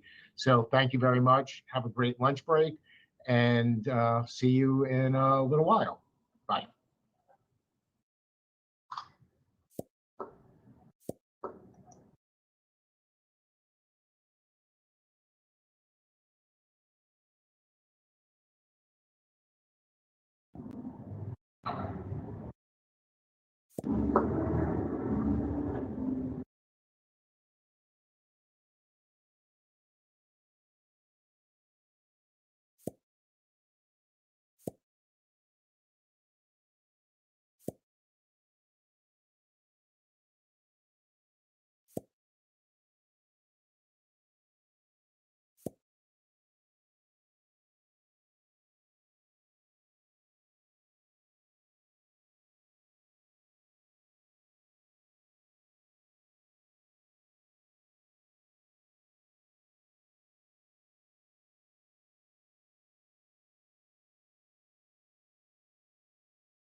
Aaron?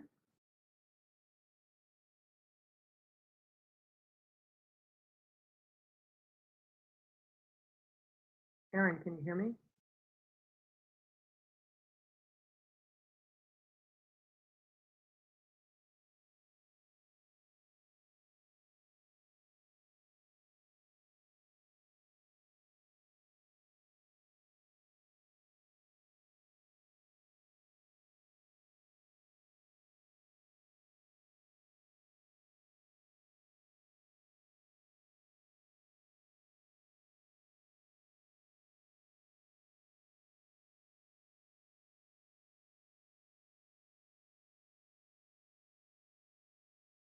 Aaron, can you hear me?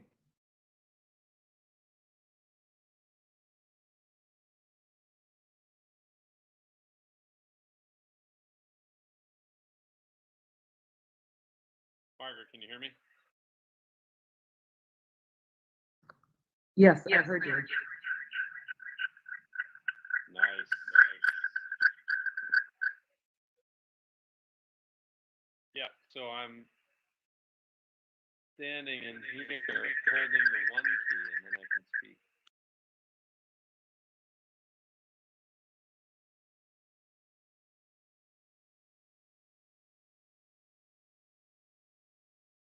Hey there. Sorry, I walked away. Yeah, you can only hear people speak if you're like so close to them.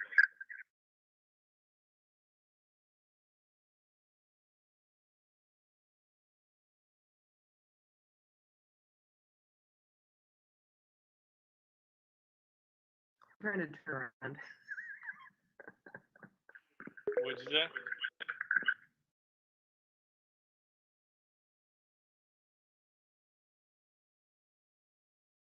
I'm gonna stop moving now. Okay. Nice. So what do you think of this, these guys with their presentations? I mean, the presentation seems fine, but today seems very much, at least from what I've seen, geared towards all the tech software. Yeah, exactly.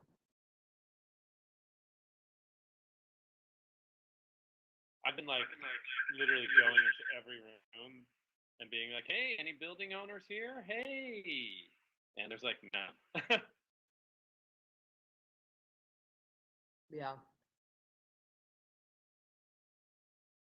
I mean, I wish we had a list. They would give us a list of who's coming. It says there's 145 users. Yeah, it's a cool virtual world, and the map actually, when you're out on campus, is cool. It kind of shows you where people are clustered and stuff. But I don't think our target audience is here. But I don't know. No, I think that you're right. I'm really glad we didn't spend any money on this. Yeah, that would have been 5,000 of pain. Like no. Yeah, totally.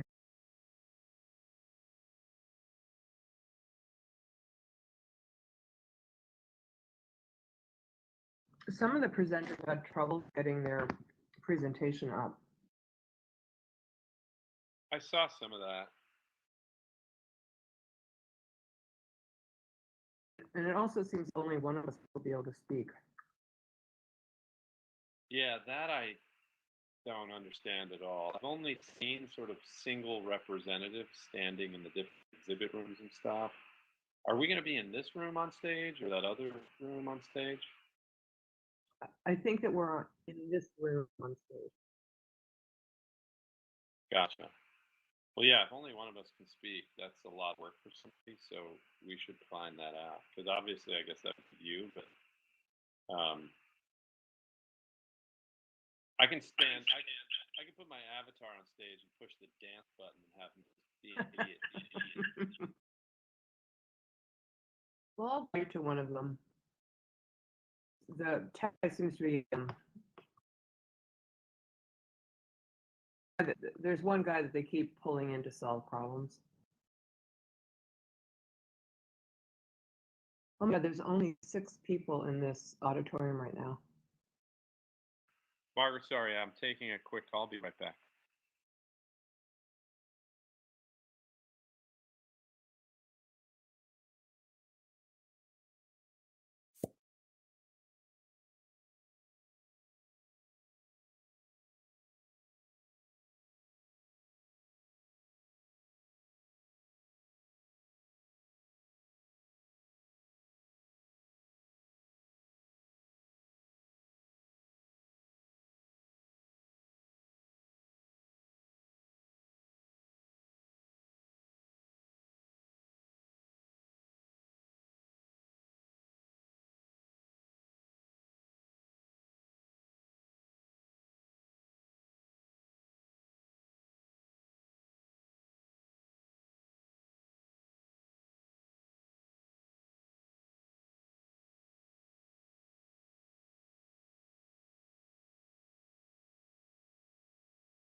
Hello, hello.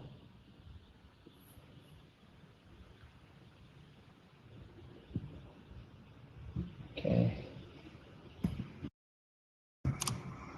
Hello, hello, hello. I think that's about how loud it goes. But you know what? Give me 1 second. I'm gonna switch my headphones over.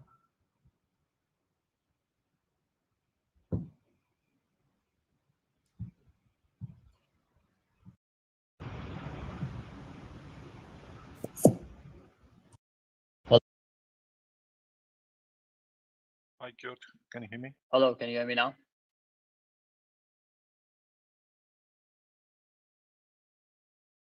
Hear you, by the way. Oh, I switched it out to. There's gonna be feedback now, unfortunately. Hold on. I switched it out to my my headphones. It should be perfect now.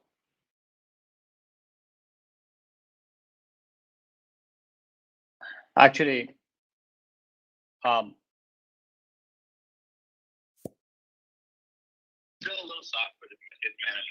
okay, David, here's what I'm gonna do. I'm gonna hang up the phone and I'm gonna say something in the computer and just maybe you can chat or something. Is it possible to chat and say it's okay? Okay, let's do that. Perfect. Thank you. Bye. Hey, David, this is checking Pritesh. 1, 2, 3. Yes. Can you hear me? 1, 2, 3. Yeah, I can hear you. I can hear you loud and clear. Fantastic, fantastic. I think the volume's gotten better, so I think I can hear you back here. All right, perfect. And I see you on the list of people. So okay, so I'm just gonna do this way, and the presentation start in like 9 minutes, right? I was actually going to sit through it just to understand how other people are doing it. Pritesh, Sounds good. Thanks for your time, Pritesh. Hey, Pritesh, this is Sandy. I really need you to be off stage because we're getting ready to start things going. Okay. Yep. I'm getting out. And you're taking this, and I need to take the control of the screen back from you.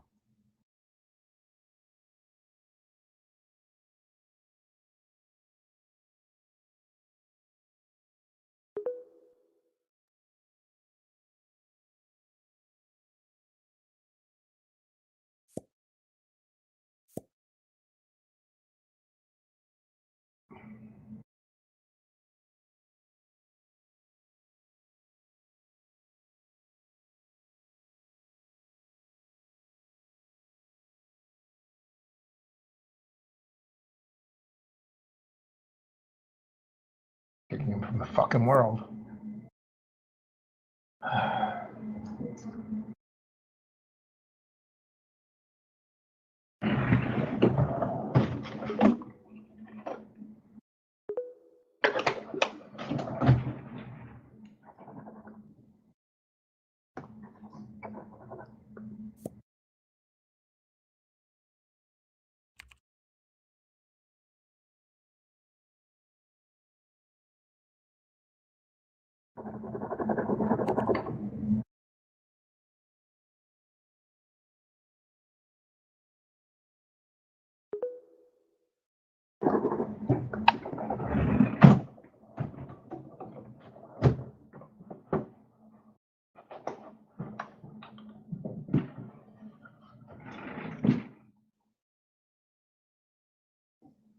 Yeah.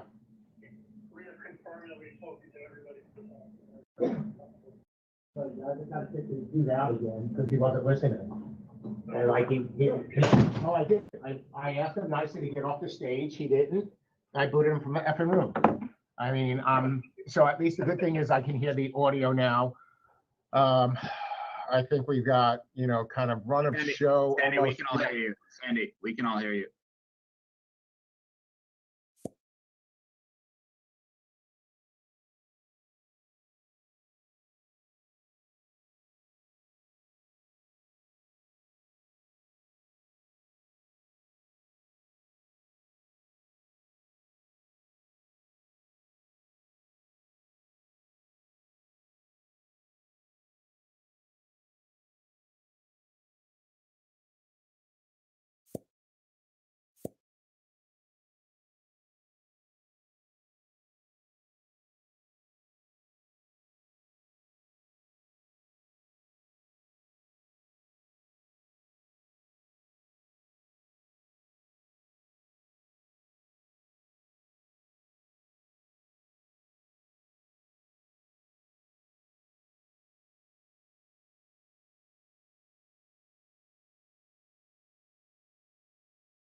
We're going to get started in a few minutes with a kickoff time at 2 o'clock. We are also live streaming this event on YouTube with a link on our proptechchannel.com website.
All right, everybody, I'm going to give it one more minute and then we're going to get started as we've got people walking into the auditorium as well as joining us on YouTube.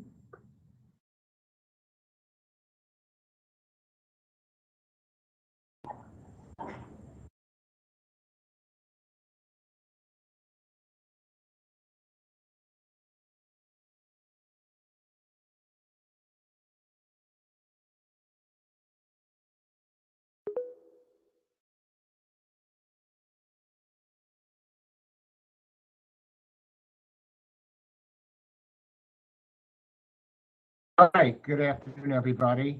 I'm Sandy Jackalow, and on behalf of REBNY, the REBNY Technology Committee, welcome to the 4th Annual PropTech Challenge. To give you a little bit of history, back in 2017, we started as a traditional hackathon, running over a weekend with teams creating and presenting PropTech concepts in literally under 48 hours, and then spending some time afterwards building out platforms. Some of them were successful and actually released products, which is really exciting. On that day, though, as a few of us were walking around talking to participants about their solution, it became apparent a weekend simply wasn't enough time to flesh out some great ideas. And Ryan, Baxter, Duke Long, and I conceptualized the platform that we still have in place today and has taken a shape of its own. And for me, it's been a thrill to watch the challenge evolve over the years, surfacing some really great concepts that may not have made it to life if it wasn't for the REBNY PropTech Challenge. Last year we expanded the stage to globally. We had over 90 submissions from 6 countries, over 500 people in attendance, and the winners in each category actually were invited to Cannes for the MIPIM Startup Final, which actually was a virtual event this June. This year, I think is even more exciting. I want to first thank the team at Connected Real Estate Magazine for partnering with REBNY and PropTech Challenge this year. Rich Berliner, Aaron Friedman, and their entire team have done an amazing job.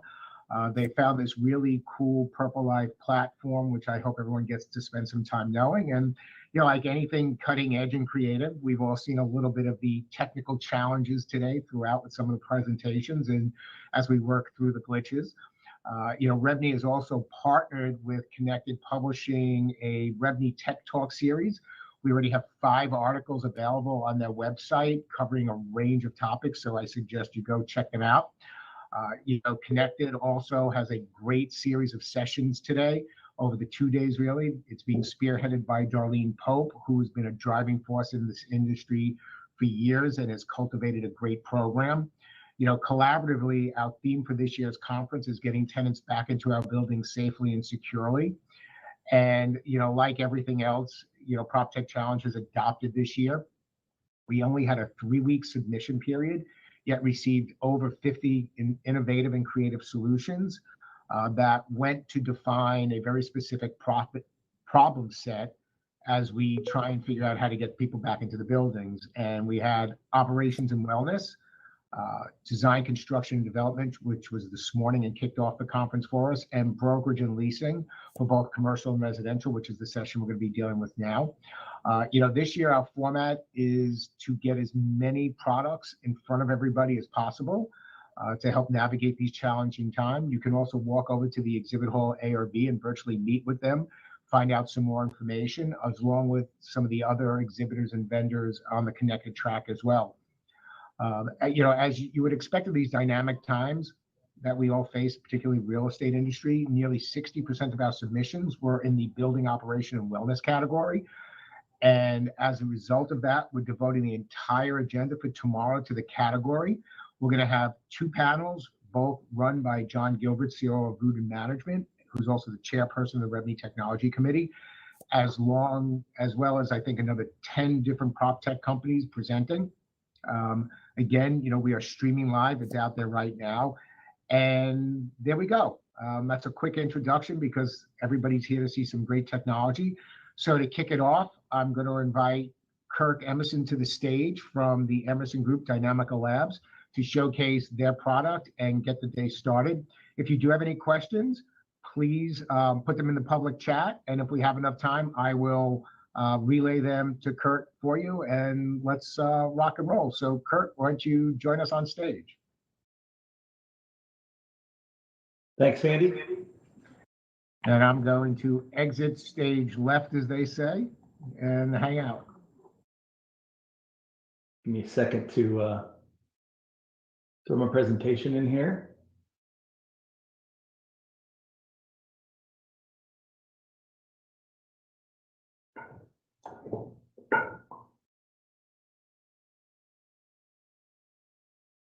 Go for it now.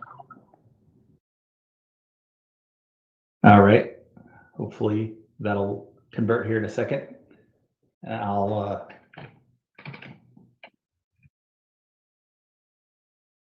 try to get.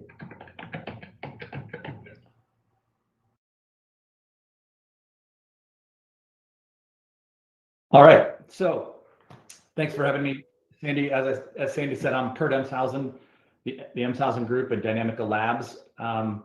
We've got a history of working together for the last 5 years, developing solutions for commercial real estate that are ultimately intended to really help solve some of the problems that have been historically unattainable within commercial real estate. We've thought about commission calculation, a CRM, which I've been part of an organization, 2 different organizations where I was responsible for the CRM, and that became almost a career limiting move.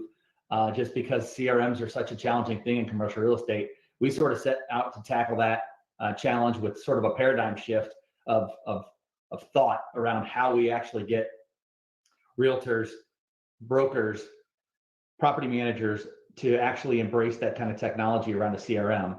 I think we've come up with something pretty interesting. So,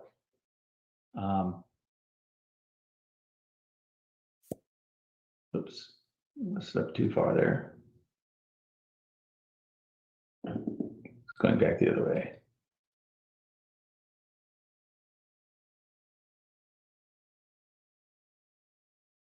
Screen bigger so I can see it. Sorry about that. Yeah, I will say, by the way, Kurt, the mouse controls are very sensitive, I guess is a good way to put it, on the presentation tools. That is for sure. It is jumping me all over the place.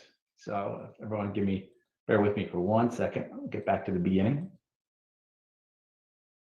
There we go. So data versus information versus knowledge.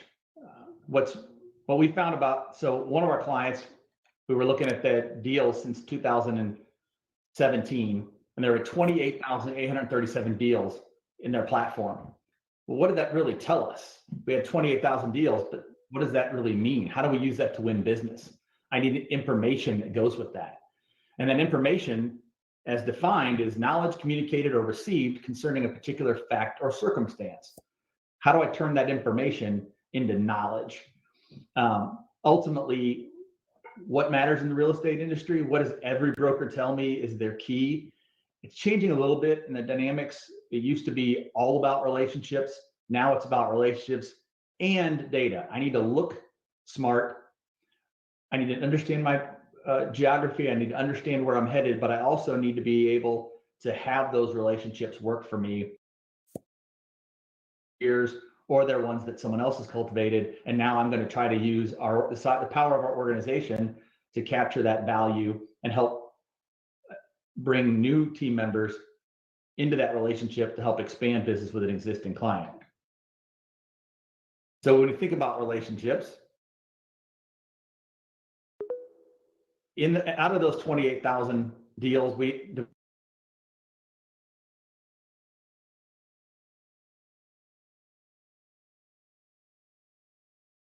Kurt, your audio broke up for a second, just so you know, we couldn't hear you.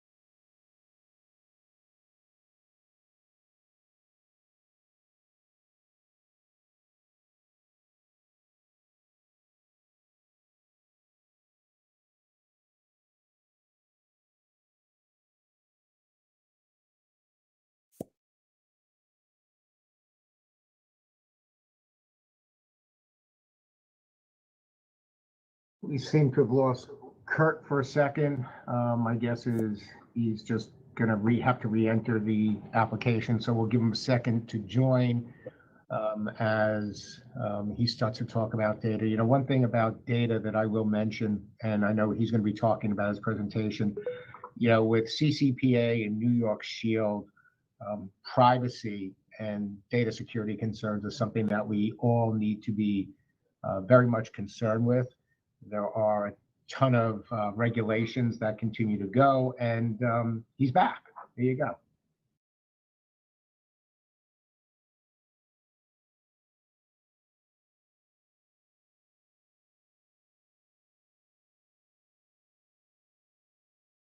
Sandy, are you hearing him? Is their audio still out? Kirk, I still can't hear you. How about now, Sandy? Now I can. Okay. All right. Sorry about that. It just kicked me off the platform for some odd reason. So out of those contacts, we ended up with out of those deals, we ended up with almost 14,000 connections. Well, how do you harness the power of that? Relationships are the currency of our business. How do we create a paradigm shift from relationships we have to relationships we use? To me, that's so important. You know, what I kind of heard consistently on the real estate side from all my broker partners were, you know, I have all these great relationships and I use them to generate, you know, my book of business, my revenue. And then I'd hear from brokers who were either trying to expand the national platform, working on occupier solutions where they're not as traditionally one relationship to a building and therefore you'd lease a building. There were more multiple relationships, a very dynamic or organic sort of relationship. How do I tap into relationships that the other 1,000 brokers in this firm have to help grow a particular line of business we're trying to expand on? It's either extremely profitable, maybe that's trending in the right direction, something like that.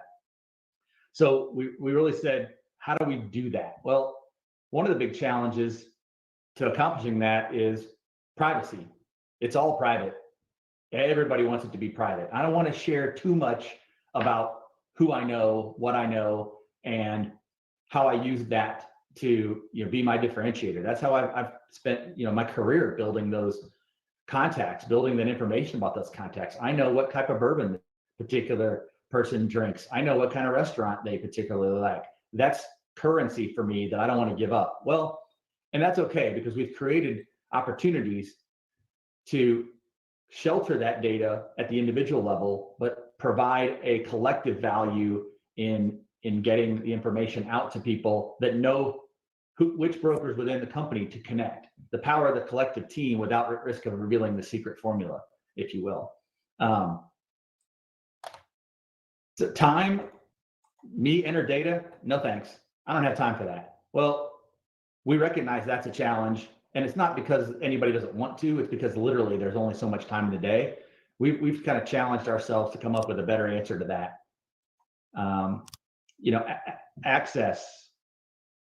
I like to use I'm all thumbs. It's got to be on my mobile. I got to be able to access it with my thumbs. I don't want to be on a keyboard typing in information.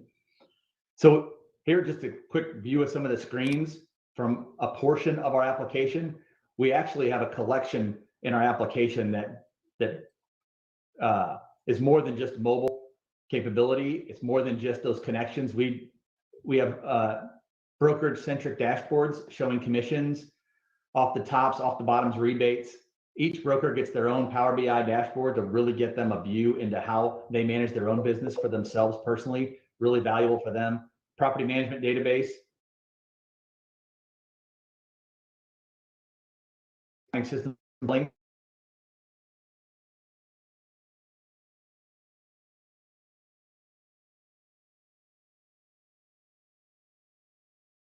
Kurt, we lost your audio again.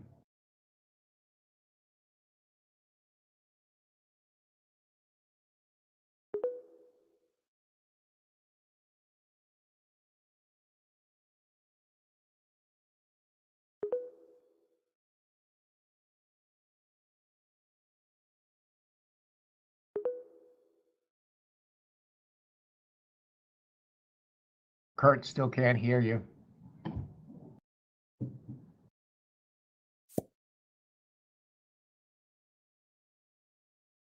Okay, it looks like Kurt's gonna have to join us. And again, I will say, by the way, from everybody, well, this is a creative platform. One of the technological challenges that I have seen so far, and I'm enjoying it, is it is a bit of a memory hog, which if you've got some other applications open is causing a couple of these hiccups. So I will suggest to anybody watching through the app versus the stream, if you shut down as many other apps as possible, that'll help with the user experience and avoid some of these other challenges. I see Kurt is back in the house, so he'll be up on stage joining us again and finish up his presentation within just a few minutes.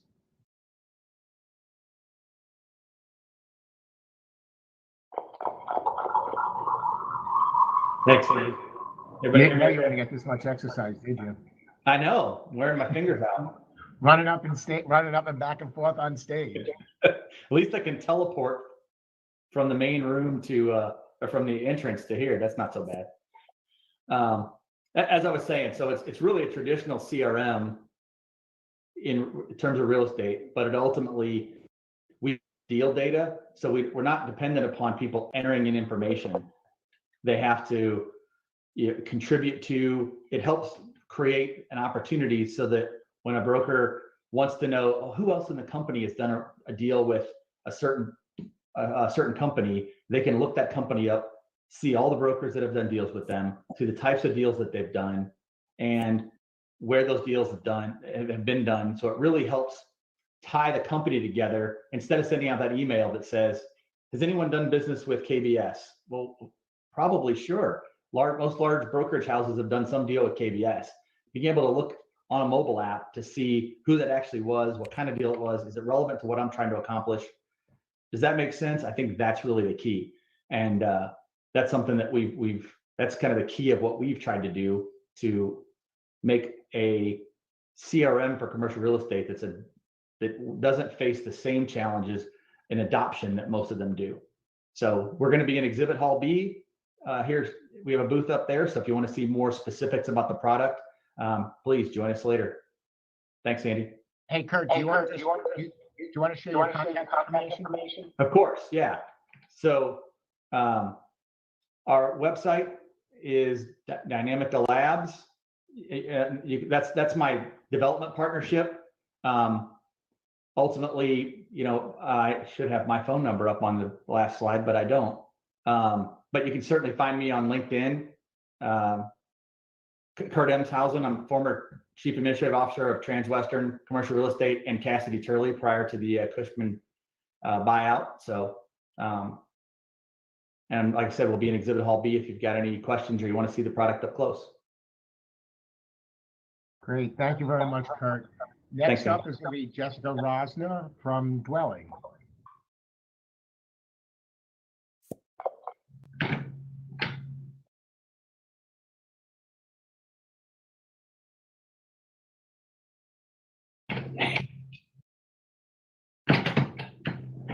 It's like a keynote stage.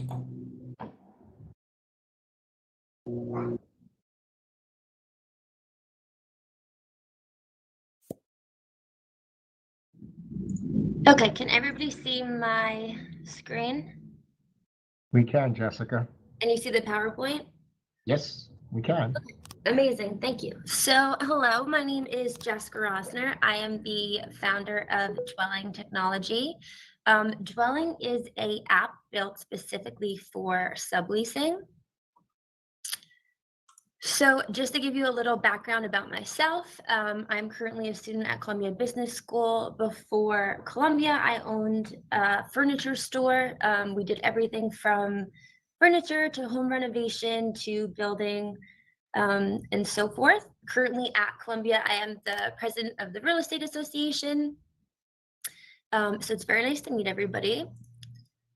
So just to give you a brief agenda of what I'm going to be going through today, first I'll talk about the challenge that we're facing in New York City currently with real estate, what our approach is to fix that, what the product of Dwelling is, the mobile application, and then the conclusion, of course. So first we have the challenge. As everybody knows, there is a lot of uncertainty currently going on, and the vacancy rates in New York City are skyrocketing. People are not sure what they want to do, where they're going to be living, working. Everything is virtual, and so there's a lot of indecision about renewing leases or not. Even before COVID, subletting was a huge issue, right? There's no real platform for subletting. It's really hard to find someone to sublet. It's hard to know if you can trust the person, if the place you're looking for is what you think it's going to be, if the person is going to pay you rent. These are all real issues. People don't know if they're allowed to sublet in their building. Just to give you an example, in New York State, anybody is allowed to sublet with a total of 10% more than their rental. The building obviously has to give them permission, but they are legally allowed to sublet.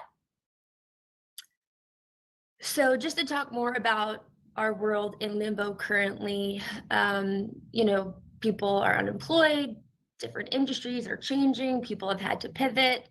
There's a huge fear of commitment. People aren't really sure what's going to happen, if the vaccine is going to work, even with these great approval numbers. There's a very high vacancy rate in New York City. As of October, it was 6.14%, where last year it was around 2%. And working from home basically means people can work from anywhere, and typically they don't want to pay high rents in New York City for smaller space. So how do we combat uncertainty? The way we do this is with trust. So Dwelling is a mobile application built specifically for subleasing to make the process very easy and to curate trust. It's a platform specifically for medium-term rentals. It will connect users based on their social or extended social networks, so they will know if they have a social connection. It handles the entire process from start to finish, whether that is communicating with renters in your building, communicating with a builder on behalf of a renter, handling all the paperwork, accepting payment. I mean, if they need renter's insurance, pretty much anything you need, Dwelling can take care of it. And we also bring in sort of this gamify aspect to meet the needs of millennials and what we're used to. So as everybody knows, I'm sure, dating apps have become a very big thing here in the last couple of years. So subletting is kind of like dating. And it's especially like dating with commitment issues. So just to give you some background, on a dating app, you never know what you're going to get. Sometimes people's photos aren't what they are, or they're really old. people say the best way to meet somebody is through dating a mutual friend, so you know their background. And sometimes you only want to commit through the cuffing season, which if you're like me, I did not know what that meant, but it basically means people like to couple up together when they are going through winter months. And it's very similar where people like to travel during the holidays, during the cold season. So dwelling is essentially the hinge of subleasing, where we will connect you within your social and extended networks to find somebody to sublet your apartment. So let's talk about the product. I had seen earlier some people were having issues with their demos, so I uploaded some pictures, but I am also going to try to walk through the demo as well.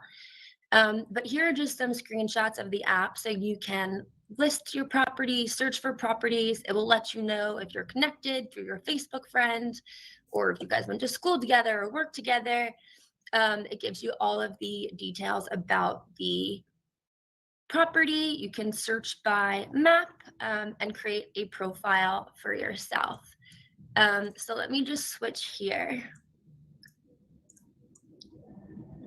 Okay, can everyone see the app now? Yes, we can. Okay, great. So what makes dwelling so unique is that unlike other apps, you really need to search for properties, but before you can do that, you have to enter in all your information. With dwelling, you don't have to do that. So you can just be looking and it will bring you to different properties that are available. You can list your dwelling, or you can enter in all the information here. If you want to search by location or by a room or size of apartment, you can do that. I'll just quickly go back here to sort of walk through some of the other slides. So the way that you would connect, you can connect with Facebook or other social applications. Currently, we have Facebook on there for the MVP. So there's a description of the property, of course. These are really basic things. But what we do differently is we'll connect with your cell phone so that you can text directly from your phone instead of having to sign on to the app. So if you want to text another user, you can. If you want to talk to a dwelling representative, you can. We try to make everything as flawless and seamless as possible. Similarly, with the dates that you need, this is, searching by a map, like what I had shown before. This is the text notification. And so here's how you can, have in-app messaging or chat directly with a dwelling representative. Again, our whole premise is to make subletting as easy and seamless as possible, create trust in the subletting process, give people a service in which they can sort of combat those feelings of uncertainty by knowing that if they do have to leave or if they want to go somewhere for a few months, they certainly can do that and have the option of subletting their place. So these are just different things. You can save your favorites. You have a list of your properties, bookings, you have notifications if you want to write to dwelling or have a profile. Here is an example of what the profile looks like if you want to enter in your information. I think I had shown you guys this slide earlier. So here you can book. We use Stripe for our booking application. And you can cancel. As a building manager, there is the option to upload bulk listings or connect with your building renters and have it on their on the building website and platform to offer this service. It is a free service. In fact, dwelling does not charge anything for the service. What we charge for are upcharges. So just to switch back to this slide, so this is really what I had just gone through in terms of social integration, in-app messaging, partner opportunities. And I was able to sort of show you this through the simulation. So I will just move beyond this to be cognizant of everybody's time. But the way that dwelling works is we partner with buildings where people can list their buildings as an option for renters to have a sub-rental option. Everything is free to list, to view, and to message.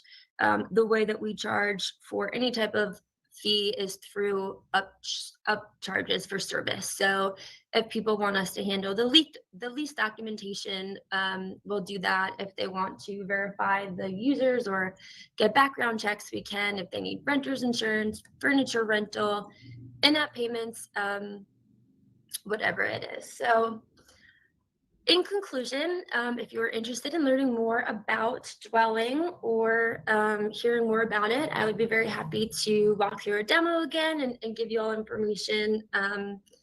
I am Jessica Rosner, and I'm hoping that through this application, we can kind of get people back into their apartments in New York City and get the rental market flourishing again. So thank you very much.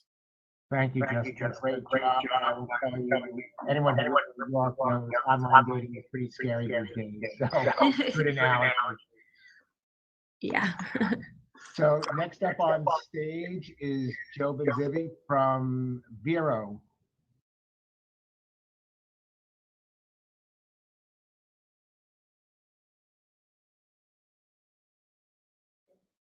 Hi, everybody. Can you see my screen?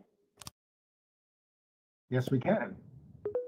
Well, it's a pleasure to be here today. Thank you all for attending. I'm Joe, the co-founder of Vero, a screening and leasing platform built for the real estate community. I wanted to jump in and let you know about our product, which is available now. It's a new residential platform that makes leasing seamless and delightful. Like many of you that have ever either been a renter or have just been agents in the real estate business, you know that the process is pretty antiquated. There's a lot of paperwork that goes back and forth, tons of emails, dozens, sometimes even more. And the application process itself takes many days, and it shouldn't be that way. And so part of the reasoning and founding for a company is to make application processing instant. So Vero is currently live in approximately 1,000 agents' hands across many different companies. And we also have a small landlord feature where agents can invite the landlords they work with to use the product. So we've built our product to be compliant with all consumer protection laws, including the state-by-state laws that essentially speak to the level of disclosure, the limiting of fees or capping of fees, as well as providing renters a copy of their own screening report. It is also digitally native. It's the fastest and safest way to apply because we secure our platform with at least a SOC 2 compliance level, which is essentially what credit card processors abide by. So we keep all data encrypted. There's a higher application conversion rate as a result. It's a very digitally quick experience. The application process is about 3 minutes. This data we surface is very deep. It provides you with a really expansive and transparent view of all the participants and applicants in the deal, along with any guarantors. They have a really deep and more qualified pool of prospective renters as a result. You know them really well. And you can present these approval-ready applicants and clinch the deal significantly faster than anyone else that's still kind of shuffling PDF documents and trying to submit them to the owner or operator. As a result, the owner is making a better leasing decision that gets you paid, so you can generate more revenue. So again, to recap, the process is entirely digital. It's a native leasing tool for brokers and agents. It means you can use it on the go. You can use it from an iPad. You can use it from a desktop. You can actually see snapshots of the product here on the left. We provide instant screening of applicants, including employment, income, and asset verification. Really, it's an incredible feature. So typically to confirm employment, you have to call the employer, which is close to impossible these days because most human resource departments are not available to pick up the phone.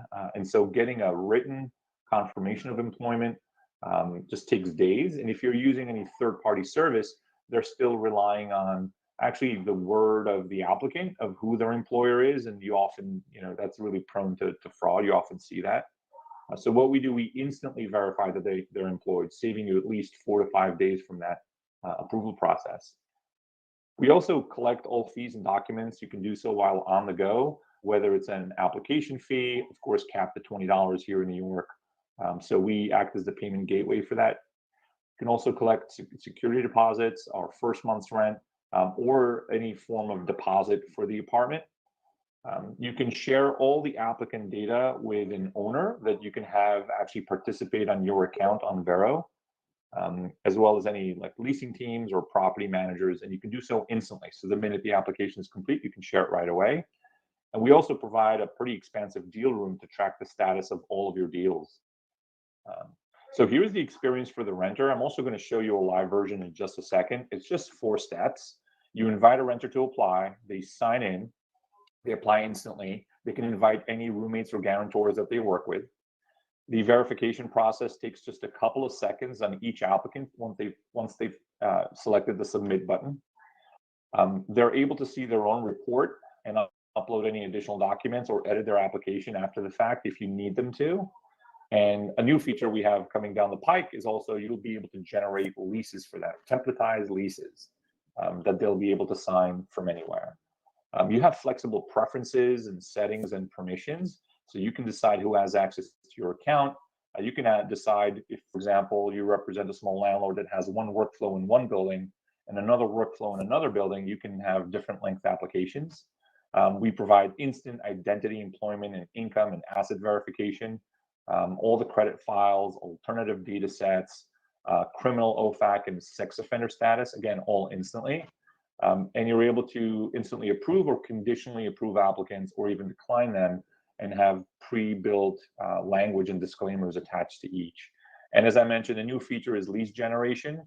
You'd be able to generate leases right within the product. We built an amazing lease builder wizard, whether you're using RSA leases or whether you're using REBNY leases, which are predominantly the most popular ones on our platform, or whether you're using Bloomberg leases, or even have your own custom leases and riders.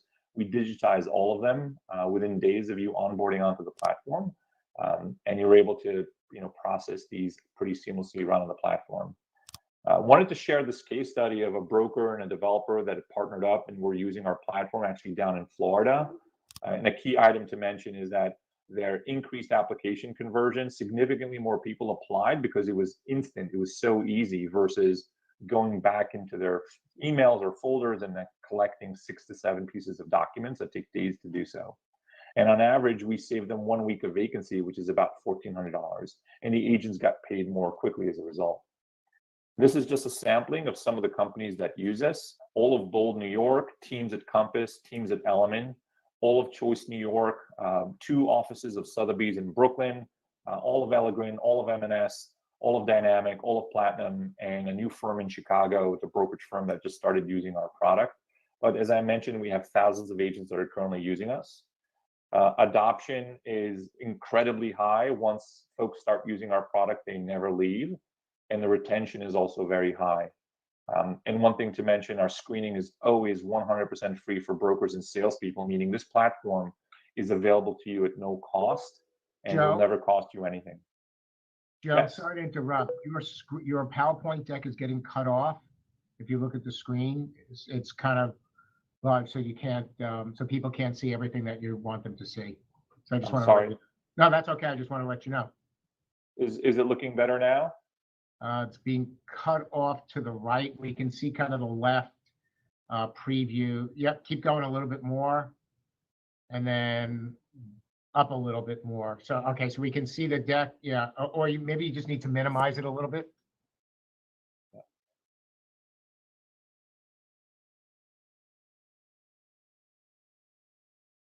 So if you go to the top screen zoom icon bar and you go to the far right, you see main stage or podium, you can actually see what each of us are seeing on your screen. So it's still cut off, so I wanted to make sure everybody can see your presentation deck.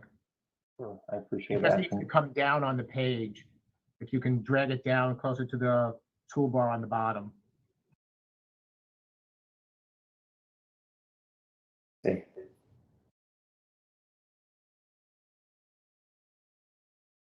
There you go. Okay. Awesome. Thank you. Well, thank you for letting me know. I would have been stuck in this thinking, how come no one was so excited about this as I am? All right, so let me do a quick redo here, and then I'll jump into the actual screen demo. So this is the dashboard that you would see as the operator of the account. You're able to edit the type of application, and if you're actually not interested in having the instant income and asset verification, you can eliminate it. You can set different document criteria if you still want to collect physical documents. Although the product is designed to operate instantly and seamlessly, you can still request that renters or applicants and guarantors upload additional documents. And you can generate a different workflow depending on the building you're working with. So you might be working with, an owner operator that's a small, 50-unit owner that doesn't have, any other tools for screening. So they rely on you exclusively, and so they expect you to essentially do all of this for them. Or you might work with a really large owner operator that says, you know what, just I need a credit report. I'll do all the other screening myself. So you can have different workflows depending on the building that you're screening the applicant for. And all the data is instant. Our partner on the data side is TransUnion, and our partner on the asset verification side is Visa, actually. We're the only partner currently Visa has in the real estate community with a live product designed to automate the income and asset verification for applicants. We're very, very proud of that. I'm going to slide further down. So as I mentioned earlier, one of the newer leasing features is the lease generator. It's a smart e-lease generator that you can have unlimited templates and unlimited documents and unlimited writers in. And the signature process is entirely legal in all 50 states. We provide a nice cover page and an indicia signature page at the very end. And this packet is, legally admissible anywhere. So any owner and operator that you present the report to or subsequent the lease that's been generated to can have trust in that data. Here is the case study I was mentioning earlier. I'll just make it brief, but the main point is that they're able to save at least 1 week of vacancy. So you can do a deal significantly faster, literally a week faster, but also as an agent battling against the clock and battling against other deals, you want to get the most kind of qualified application that has all the deal points that are required to get approved in front of the decision maker as quickly as possible. And our product does that. These are just some of the companies that utilize our product. And as I mentioned before, as a big supporter of the New York City real estate community, having been a REBNY member myself for over 20 years, we decided to make this product free. That's 100% free on the screening side. So you could use our screening tool at no cost to you. The applicants only pay $20. And I'd love to show you what that renter experience actually looks like within the product. Once you invite a renter, they're brought into this digital workflow that's native to all mobile devices. They don't need to download an app. They simply log in, and then they answer a couple of quick questions, such as their legal name, date of birth, and telephone number. So that's step one. They then identify whether they're the applicant, guarantor, or occupant for that unit, and they can confirm who they are. We show them all the deal participants so they can confirm they're in the right deal. They could also add additional applicants, guarantors, or occupants. And depending on how this is set up, the occupant, if they're under 18, for example, will not be screened if that's one of your preferences. Okay. I just need to pull the screen up so I can see that last button there. There you go. So you can see here the application information. Maybe I can do this, or we'll zoom out.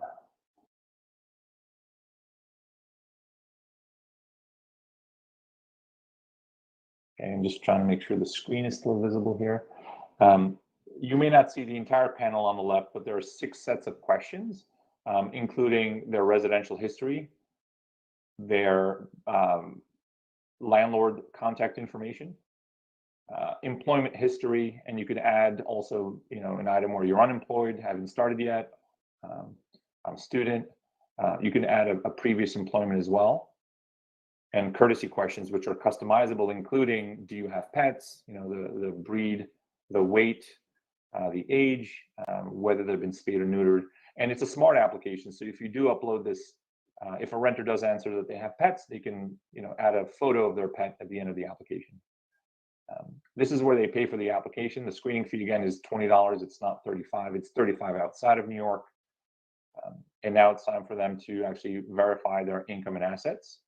An instant process. You just choose the bank you bank with, and they allow Vero to read the digital version of the bank statement of that applicant. And when we read the digital bank statement, we instantly verify the person's income. We verify that that employer has still been paying them as of the last payment date.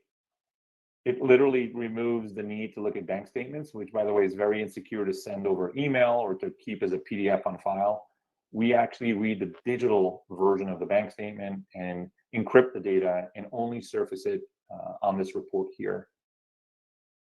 And the renter or applicant or guarantor that answer these questions can add additional bank accounts if they're not 100% verified. One of the key elements of this and why it's incredibly easy as a renter to use it is when you've reached the qualification requirements.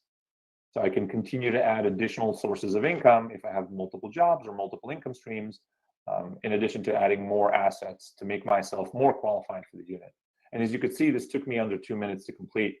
The next phase is for me to actually provide my social.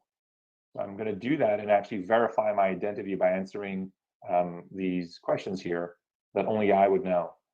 And the incredible effect here is that the same person that you've invited has just had their identity verified, their income and asset and employment record verified, their criminal background verified in under 3 minutes. The aspect of waiting a week to get a deal approved, and it's just kind of incredibly antiquated, and that's what we're looking to innovate. The applicant is seeing their report as well, so you comply with the Housing Stability and Tenant Protection Act of 2019, providing a copy back to the applicant without them needing to contact you at all. It's all seamless. And here at the last phase, they can upload any additional documents, and then they're done. And if there are any questions, I'll be happy to answer them. If you have any questions, please enter them into the public chat. If not, Joe, thank you. It looks great. And then next up, we've got Pritesh Damani from Realty Crunch. Awesome. Hey guys, can you hear me? Yes, we can. Awesome. And a nice little dance move, Joe. I'll get off the stage now. Yeah. And Pritesh, you're going to need to be on the stage to take control. Yes, sir. Great, thank you. Okay, let's see if I can get this in the center. Yeah, you should be able to screen zoom, and then you should be able to take control and share your screen. Awesome. Do you guys see my screen? Share your desktop. Okay. Not yet. Hold on a sec. We're still seeing Joe's screen.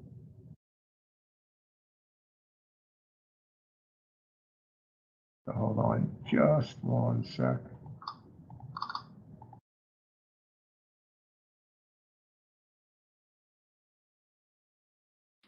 Sandy, you may be better off taking over control and then giving it back.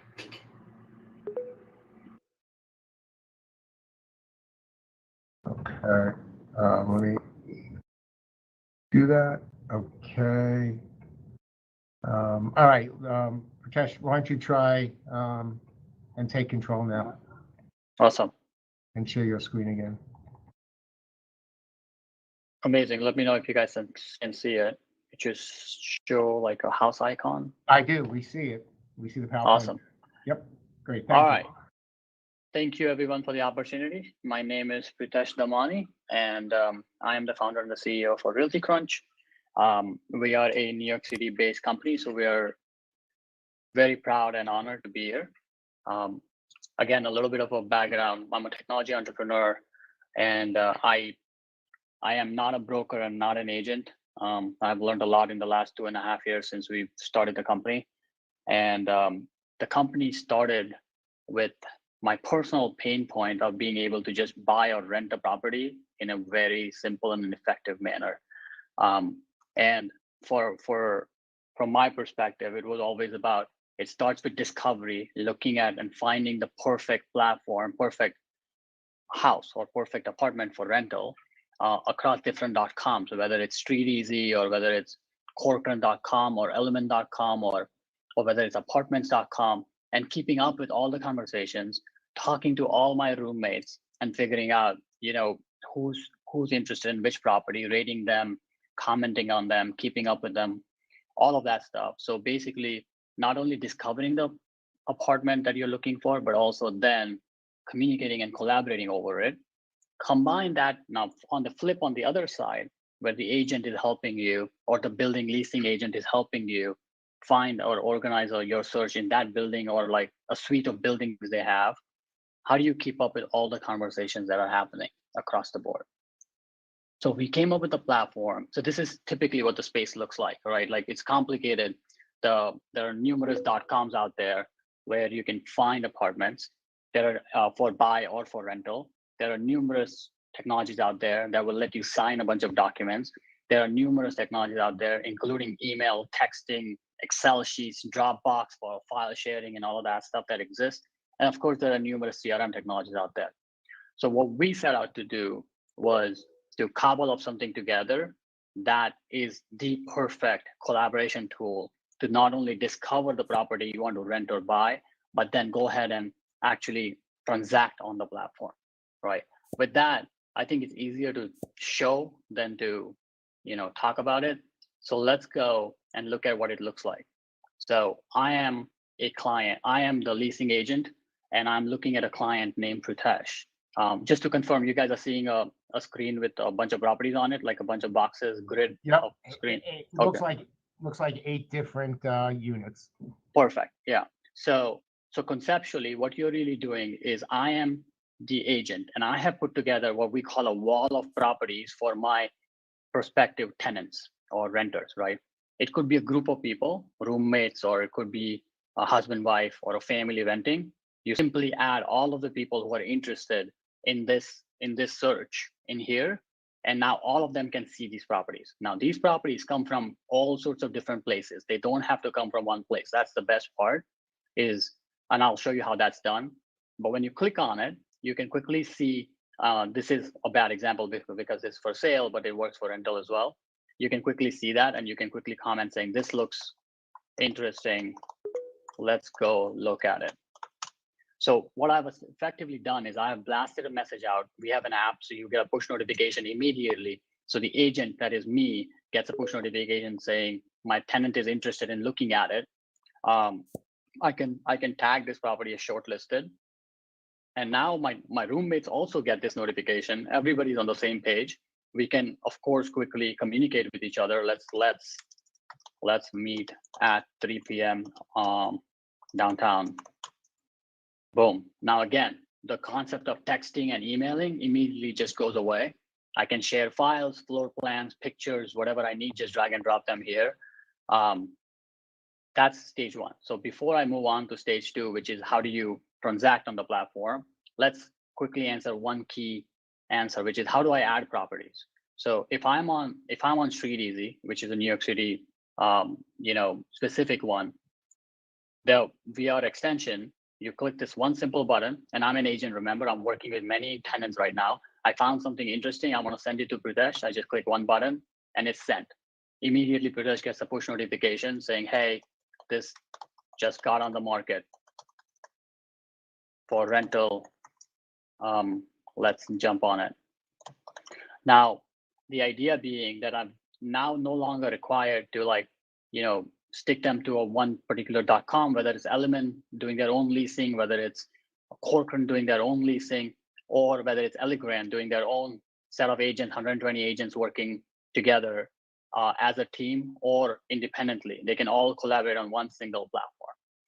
Step 2 towards a standard procedure for a brokerage or a leasing office is a bunch of disclosures and forms need to be signed. And this is like where we take our platform to the next level, where I can simply click on one button saying send forms, and I can literally pick all the forms, including the recent COVID forms that REBNY partnered with us on, and I can talk about it this a little bit detail.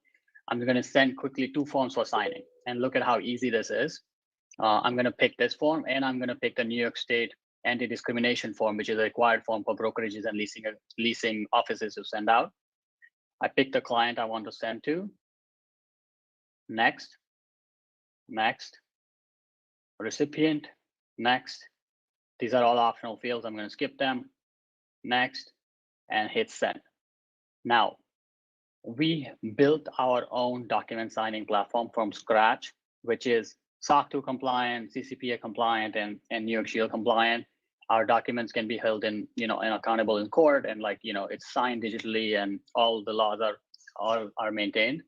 And it's a very simple way for someone to get the document, and then as soon as they get it, they would be able to literally sign it on their phone. They don't even have to, creating accounts and all that stuff is super, super optional, but it's all part of the platform. So we started by looking at a property on different .coms, putting them together on a wall is what we call it, right? So if I go to the wall again, I can look at all the properties I put together, communicated about those properties. We shortly listed a property. We signed a bunch of forms. So I'm, again, an agent. I can see all the forms that I have sent to people. I can see which ones are signed, which are not signed. I can send people reminders. We've made it super, super easy. And then, of course, you have audit capabilities across the board. Every little thing that happens on this platform is completely audited. Even if your client looks at a form, they sign a form, they created a form, they comment there somewhere, everything is audited, and which helps you being more and more further compliant across the board. And now the customer is ready to transact. And you say, okay, if you're ready to transact, let's start a new transaction. And this brings you into the third phase of the product, which is my client is renting, and I'm going to say downtown rental.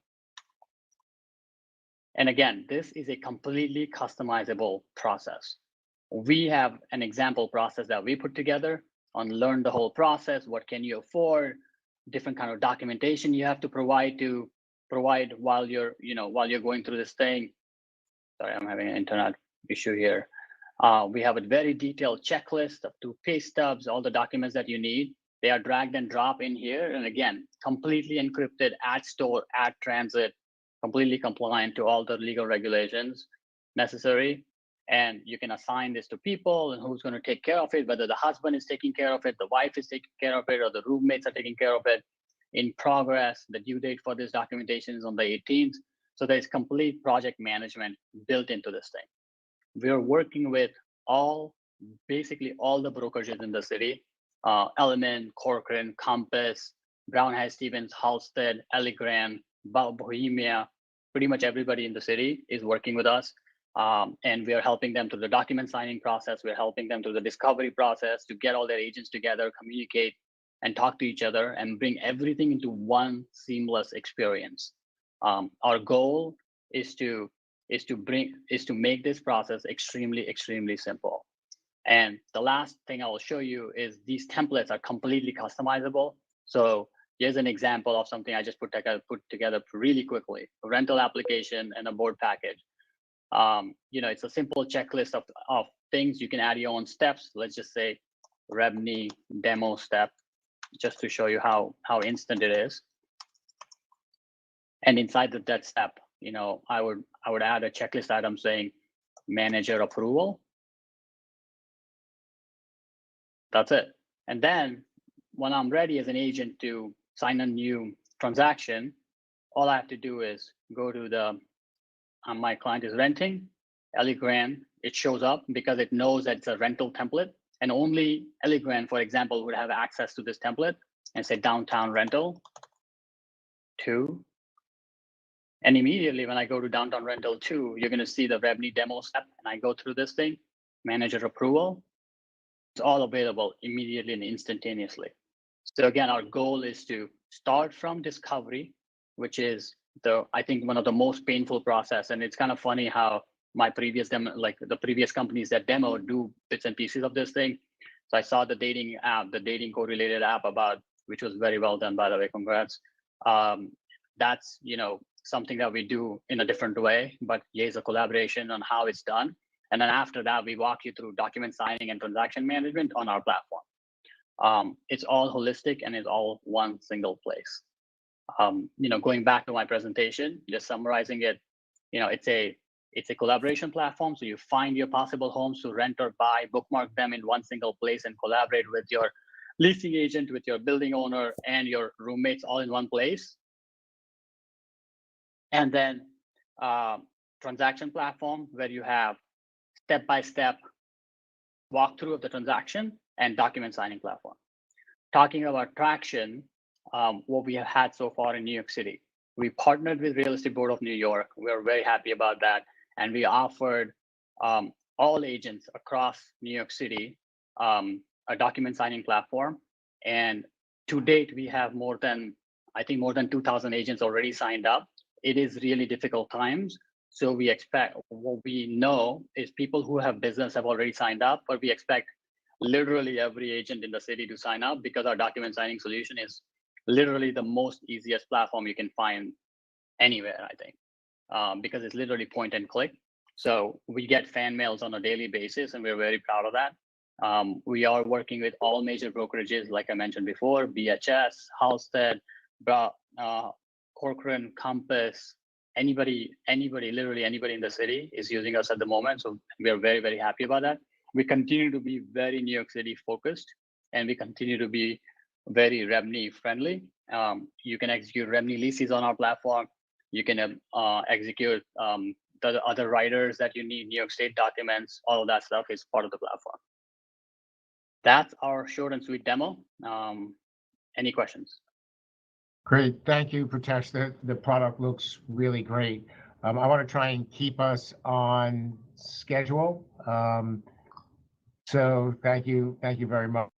So next up is Nicholas Pallins from Stacks, who's going to join us on stage.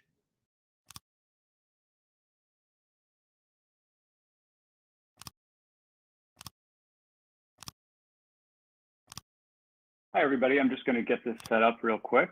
Good afternoon. I'm actually going to link through Zoom, so just give me 1 second.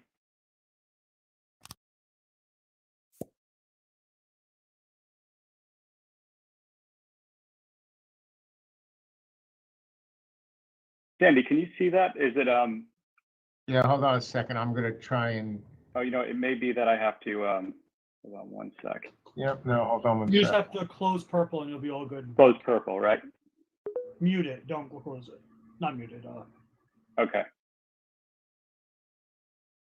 All right. So are you able to see my screen so far?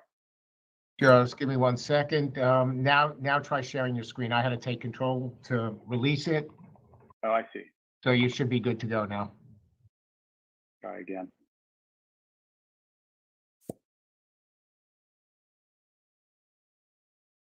And I'll just minimize this, and that ought to do it. Great. So are you able to see what looks like? Yep. Okay, great.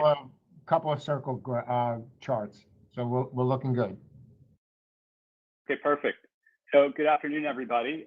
Really excited to be here. I'm the founder and CEO of Stacks. I'm also a 15-year real estate agent and executive in New York City. So still an active broker. And I basically built this based on my own domain expertise as an agent, and also out of frustration, because what I really wanted was, before there was work from home, I was trying to figure out how I could work from anywhere. So that's sort of the guiding light, the North Star for this app, is just to be able to manage your business on the run wherever you happen to be. So at a quick overview, I'll just going to come back to this website. This is stacksrealestate.com if you're following along at home. So what does Stacks do? So Stacks helps agents close more deals with goal setting, performance tracking, CRM, open house, sign-in, automated communications, and shareable calculators for mortgage closing costs and ROI. Couple of places where we really fit into, I think, the problem set for this exercise is in performance. We're all about agent brokerage performance. We've been likened to the Fitbit for real estate agents in a feature in Inman's Favorite Tech in 2019. Another place where we fit into this problem set, I believe, is in communication with buyers and sellers, which is incredibly important these days with COVID. And also just sort of the application process. You'll see in a couple of seconds how we sort of fall into the overarching theme of this challenge, which is just getting people back into buildings. And based on my experience as an agent, I think more so than get people back into buildings, it's incredibly important. And how do agents be mindful of the process so that they're keeping tenants in buildings. It's a lot, like any business practice, it's a lot cheaper to keep people than go out and find a new tenant or a new client or user for the tech space, et cetera.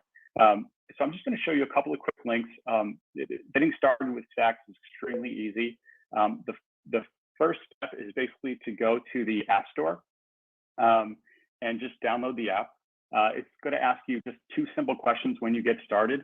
And number one is, what is your net income goal for the current year? And then also, what is your company split? So I'll get into that a little bit later. I'm just going to focus on the app for now. And also, just as a heads up, if you do go to the website, we made it extremely easy for people to upload their content. So, one of the things I think is a very important fact in terms of building tech within the real estate industry and having worked at, say, Brown Harris and Douglas Elliman, is you really want to think about your user. 65% of agents across the entire United States are a 55-year-old woman. So, building tech with that in mind is extremely important. So what we've done is we've just mimicked the onboarding process to something that everybody knows, which is like MailChimp or Constant Contact. And the way that you do that is just by clicking login on the website after you've downloaded it on the App Store. And then again, it's going to be exactly the same as like MailChimp. You just upload a CSV or an Excel file.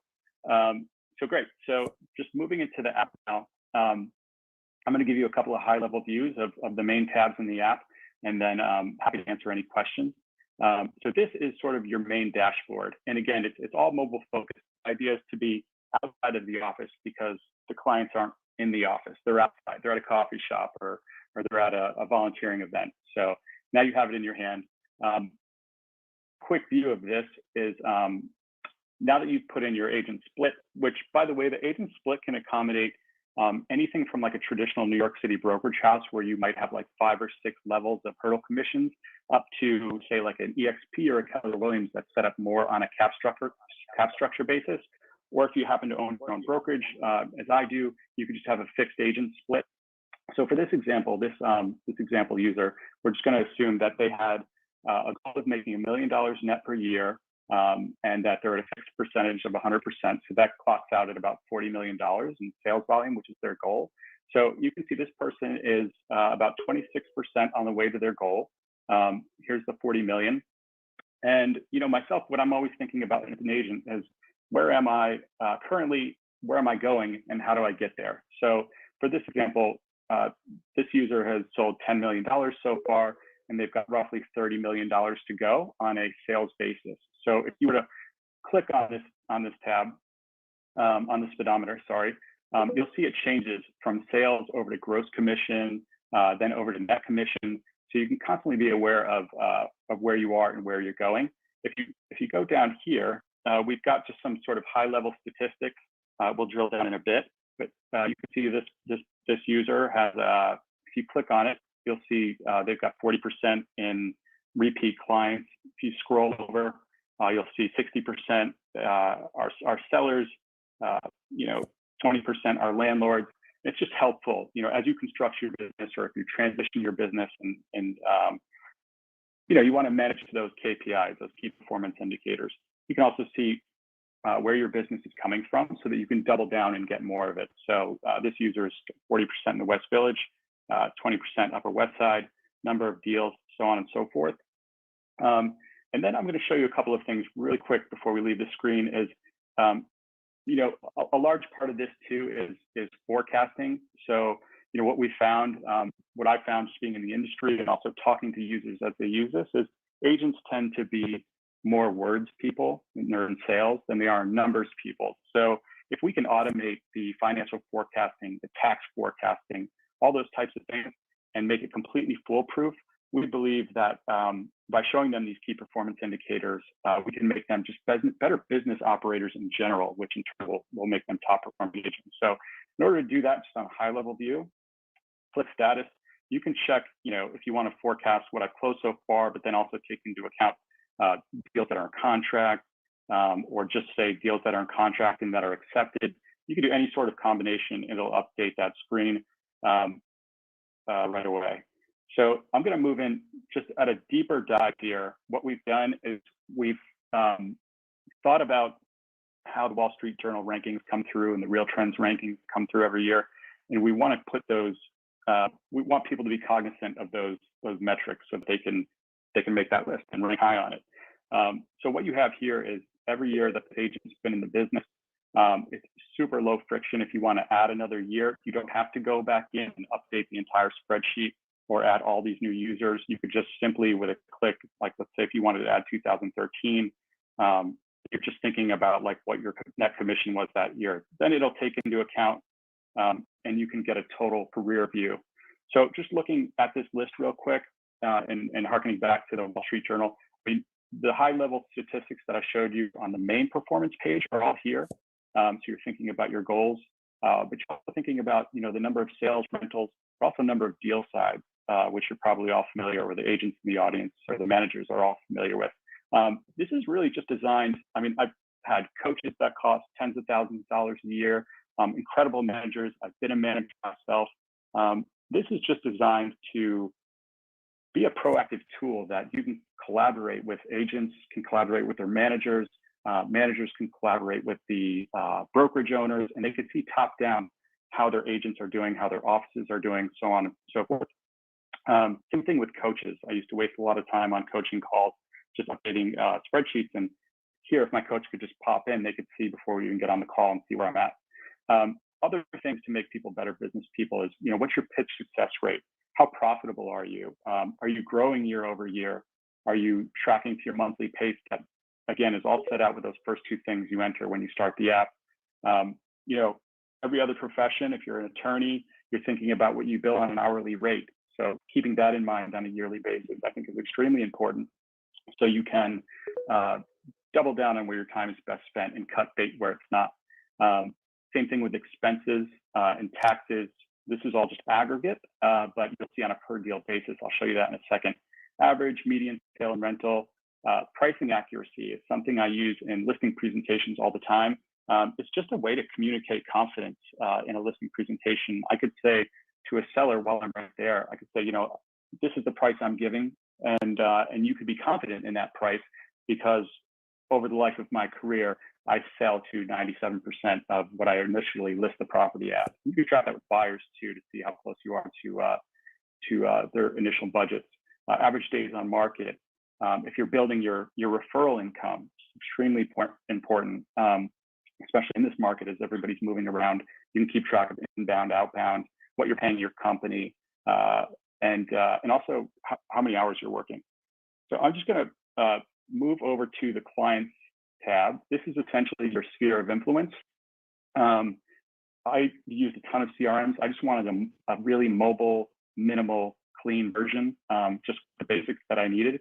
I'm going to show you really quick what this is here. So basically, you have the name of the person, the property they're associated with, the price, and then what they're worth as far as net income if you were to close the deal. If you see a flame, that just means they're hot. You know, just a lot of these things are from simple practices that I picked up along the way, but this is just an idea from one of Barbara Corcoran's books that was incredible. She had the A, B's, and C's, and you throw away the C's and you double down on the A's. So that's just hot, warm, and cold. If you see two checks, in New York City, we call these direct deals. You're representing both sides. The rest of the country is calling them double ending deals. Either way. But just to, you can sort by a million different ways here: years, hot clients, cold clients, what's closed, sellers, etc. A number of other things here too. The app will default to highest commission. But regardless, this is just basically like we were talking about before. If you're thinking I sold 10 so far and I need 30 to hit my $40 million goal, where's that going to come from? So you can come over here to and click on any combination of these radio buttons to try to find your your $30 million to hit your goal. So here it'll aggregate everything, just like you might do like Control A in an Excel file if you were chained to a desk. And here you can see it'll make up the rest of that income. So I'm just going to X out of that, and I'm going to give you a quick view of what's behind each and every person here. Hold on one sec. Let me just find. Okay. Give me one sec, actually.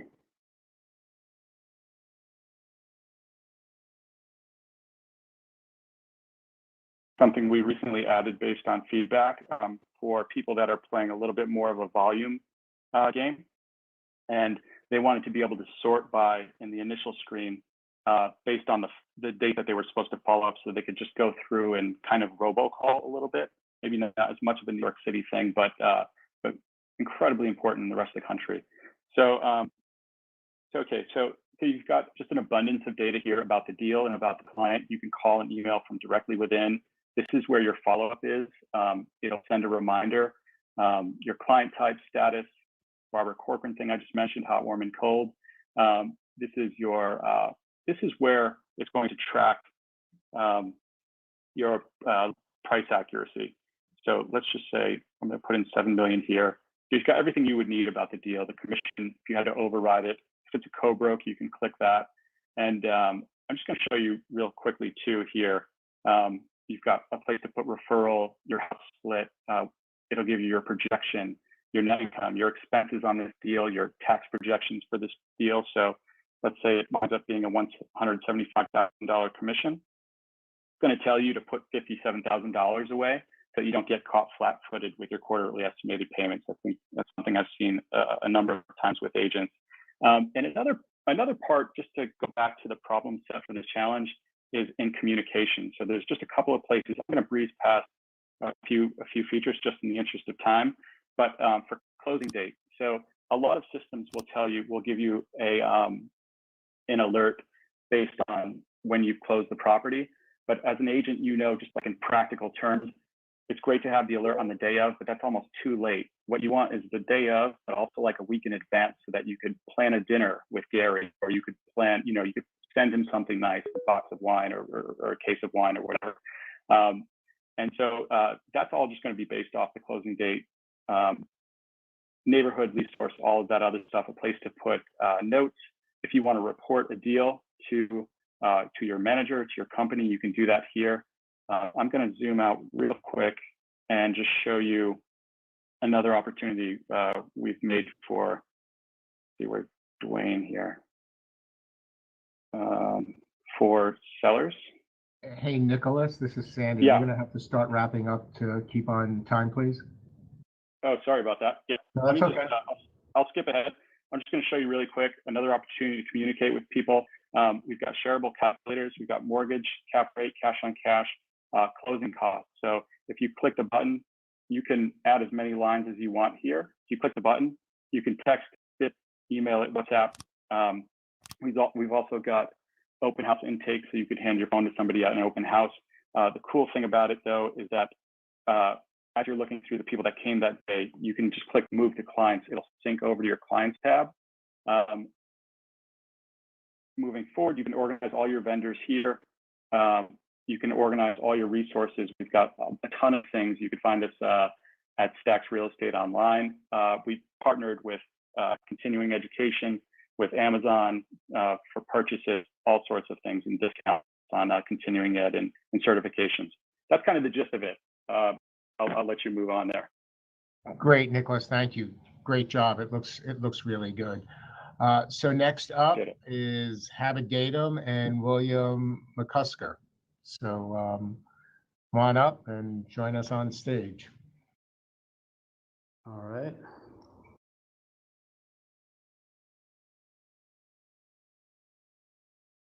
Good job. 1 second.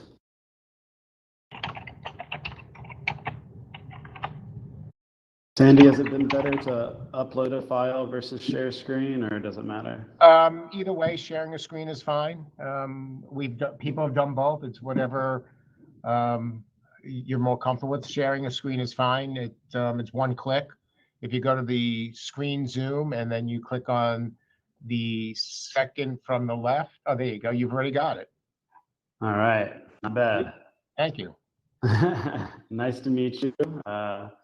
Thanks for having us. So I'm going to go on the full screen real quick. Is that still working? We see the PowerPoint deck. Okay. Let me hold on. I don't know why it's showing the left bar.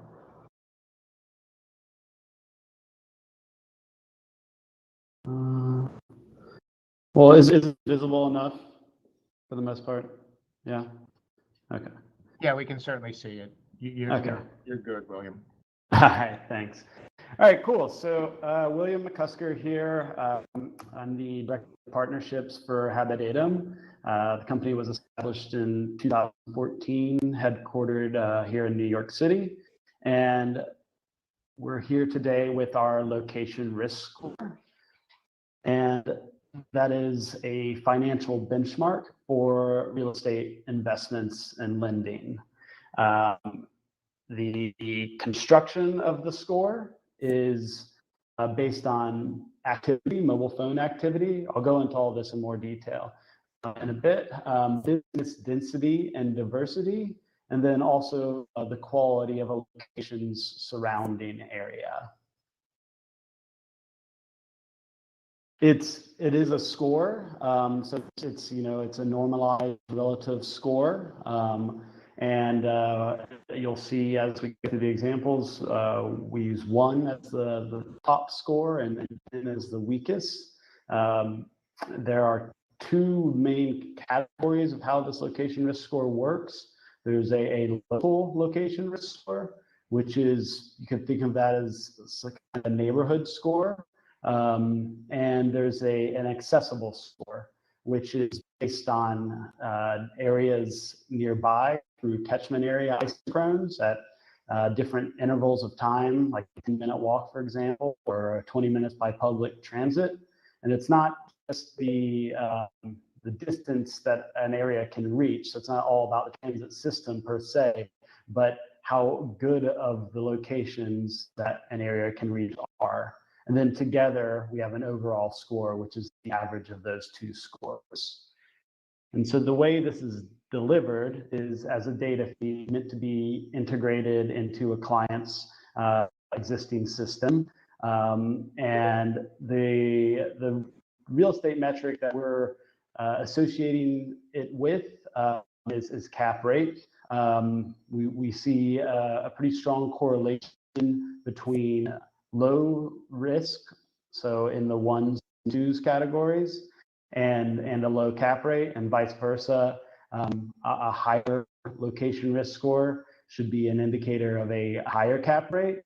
And this is asset class agnostic. I guess in the case of this PropTech challenge, we're talking about residential, but in the case of retail and office or hotel, et cetera, the way the methodology is designed is to accommodate different asset classes. So here, this is a table of properties I pulled from active deals on just on LoopNet. But the idea here is that it's massive evaluation. So you could pull in a portfolio of 10,000 properties and get their associated location risk score and the subset within our system. It's not a static tool. We can look back historically and we can track the change to this score over time. So the analysis that our clients tend to do is around deltas. So, in the case of COVID-19, one might evaluate the change from Q2 2020 versus Q2 2019, and the most likely catalyst to that change would be the drop in activity in these areas as a result of disclosure and other things. But this would be a quantifiable way to measure that drop. And then even without the pandemic, the trend line that one can see with our location risk score should be a correlation that can be used as part of your cap rate exit estimates and the like. And I speak to cap rate, but this could be connected to in any indicator you're using in the real estate world. This is just the one that we sort of think it's the most relevant towards. Unlike a lot of kind of location intelligence tools and that you correlate us with or compare us to. Our main goal is to be seen as operational rather than descriptive. So we're not coming and telling you this location has X crime rate and is good in terms of green space and building age and 500 other variables. All that is all quite useful. Ours is meant to be a single number, just for practical application as a signal, as a multiplier onto your KPIs that you have existing in-house. And it's adaptable for that reason to kind of meet the different regional needs that clients might have. So examples that I'm going to look at, it's all based on your relative score against the rest of the New York, New Jersey, Pennsylvania MSA. But scores could easily be based on a comparison to the whole of the United States or just the 5 boroughs. Likewise, these accessible scores in terms of the locations that every location has access to can be broken down by access by car, foot, or public transit. And again, in the cities where perhaps there's not much of a public transit infrastructure or walkability is not a thing, it's just a driving city, those can be turned on or off. And the same thing goes for the time intervals. 10, 20, 30 minutes could easily be 5, 10, 15 or longer, just depending on the regional context. So we bring in a default that we think is widespread and applicable, but allow adjustments based on client needs. And just to show in action in places in New York that people are probably fairly familiar with, just looking at Mott Street and Chinatown, this area is a 2 out of 10, so quite a good score, not the best of the best. And in terms of its access, it's as good as you can get. So it's super connected to the most dense and vibrant business and people areas in the city, and it's near best score. So 1 is the best, 1.1. It's an average of those sub scores you see in the few slides back, and you're seeing here a relatively low cap rate, whereas a higher risk score down in Brighton Beach is composed of a 3 local score and decent walkability to other locations nearby, as it's kind of has its own center in that part of the city with Coney Island and the like. But in terms of accessibility and public transit, of course, it's a bit worse, and correspondingly a higher cap rate. And so these are real examples that I pulled using this tool.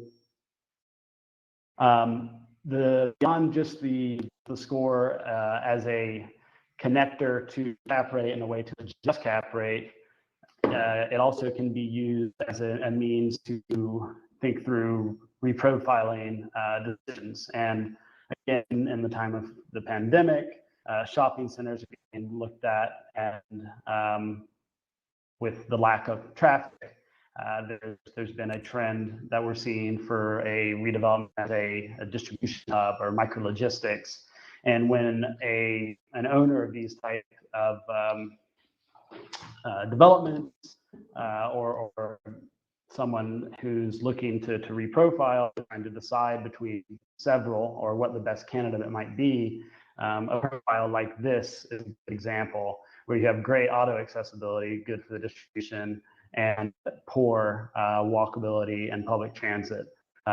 These factors here would be, a good indicator that it's probably not going to do well in a time where everybody's attracted to their local nearby shopping centers as opposed to driving to the enclosed malls. The interface we have developed for this, although not the not the main kind of point of the data feed, we have a geospatial tool for visualizing the data feed in action, and to create that earlier table I was showing, just a drag and drop tool for that. But here you can see the transit map score at 10 minutes in New York, and I guess I need to speed up here. 3 minutes left, and basically all of Brooklyn and Manhattan score quite well. And so the opportunity here is to look at the peripheral areas. So start to see like Ridgewood, Queens, and other kind of up and coming areas that have a good score, and this might be a good area for investment. In terms of the auto score, I might skip that just for sake of time. And then overall score, the entirety of Manhattan is blue because its overall score is in the kind of 1 to 2 range. But just from a visual vantage point, if I make my max in the gradient scale a 1.5, I can then highlight these are the blue areas here are the best of the best in the entire city. So even though there's a sea of blue in Manhattan, if you zone in and kind of specify something you would easily see on a spreadsheet, but to show it visually, you can here show the best areas in Manhattan. Again, this is from aggregated and anonymous data, so it can be updated quite regularly. We look at the world as a series of grid cells. Here on the right, this is a 250-meter breakdown of Miami, I believe. In terms of the business categories, we look at both the density, so the number of businesses, and also the diversity, so the number of categories of businesses. We can also use transactional data and categories of transactions as a proxy for this. Finally, we merge all of the kind of central locations together into clusters to create these data-driven neighborhoods called centralities. For the accessible scores, again, it's based on the isochrones at 10 and 20 and 30-minute intervals, depending on user preference. And then again, finally, back in New York, here's the local map. These are all the ratings. The blue is the best, the red is the worst of areas of Manhattan. Here again, like I was mentioning before, 5 years ago or even 3 years ago, you might not have seen the Ridgewood Queens area scoring quite well, but it's kind of gentrifying. In Atlanta, you can point to 2 hubs of Midtown and Buckhead as your best areas. So if you're an investor unfamiliar with these markets, you can quickly see what the lowest risk areas might be. William, we're gonna need to start wrapping up because we're just about at 3:30. Yep. I'll 1 minute. Great, thank you. Yeah, no problem. Thanks. So the inspiration for this is, according to Moody's Analytics and according to location, this is the biggest predictor in CRE value. Yet it lacks standardization. So everything I just was talking about is about standardizing location. And why do we do it? Because this can be part of the cap rate calculation, or at least as a means to justify or make an argument against a certain cap rate or for a certain cap rate. So we're part of that risk premium equation. Why now? Risk-free investing is quite vulnerable, and we can see vulnerability this year especially. So this risk premium that we've developed around location risk can help with that for your investments. And just to reiterate, this is a data feed. It's not just the US, not just New York. We can cover this globally, quite data agnostic in that regard with many partnerships across the world. It's dynamic. We have updates. We could do monthly, quarterly, yearly. Just depends on the need. And it's operational, so it can connect to your model. So that's the story, and thank you. Great, thank you very much, William. Looks great. Thanks. And then next up is Kaval Shah from Stroom.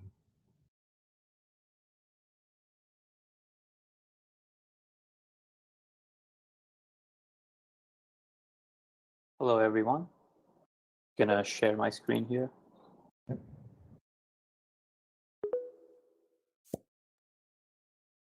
Great, we can already see your screen and your PowerPoint presentation. Great, thank you.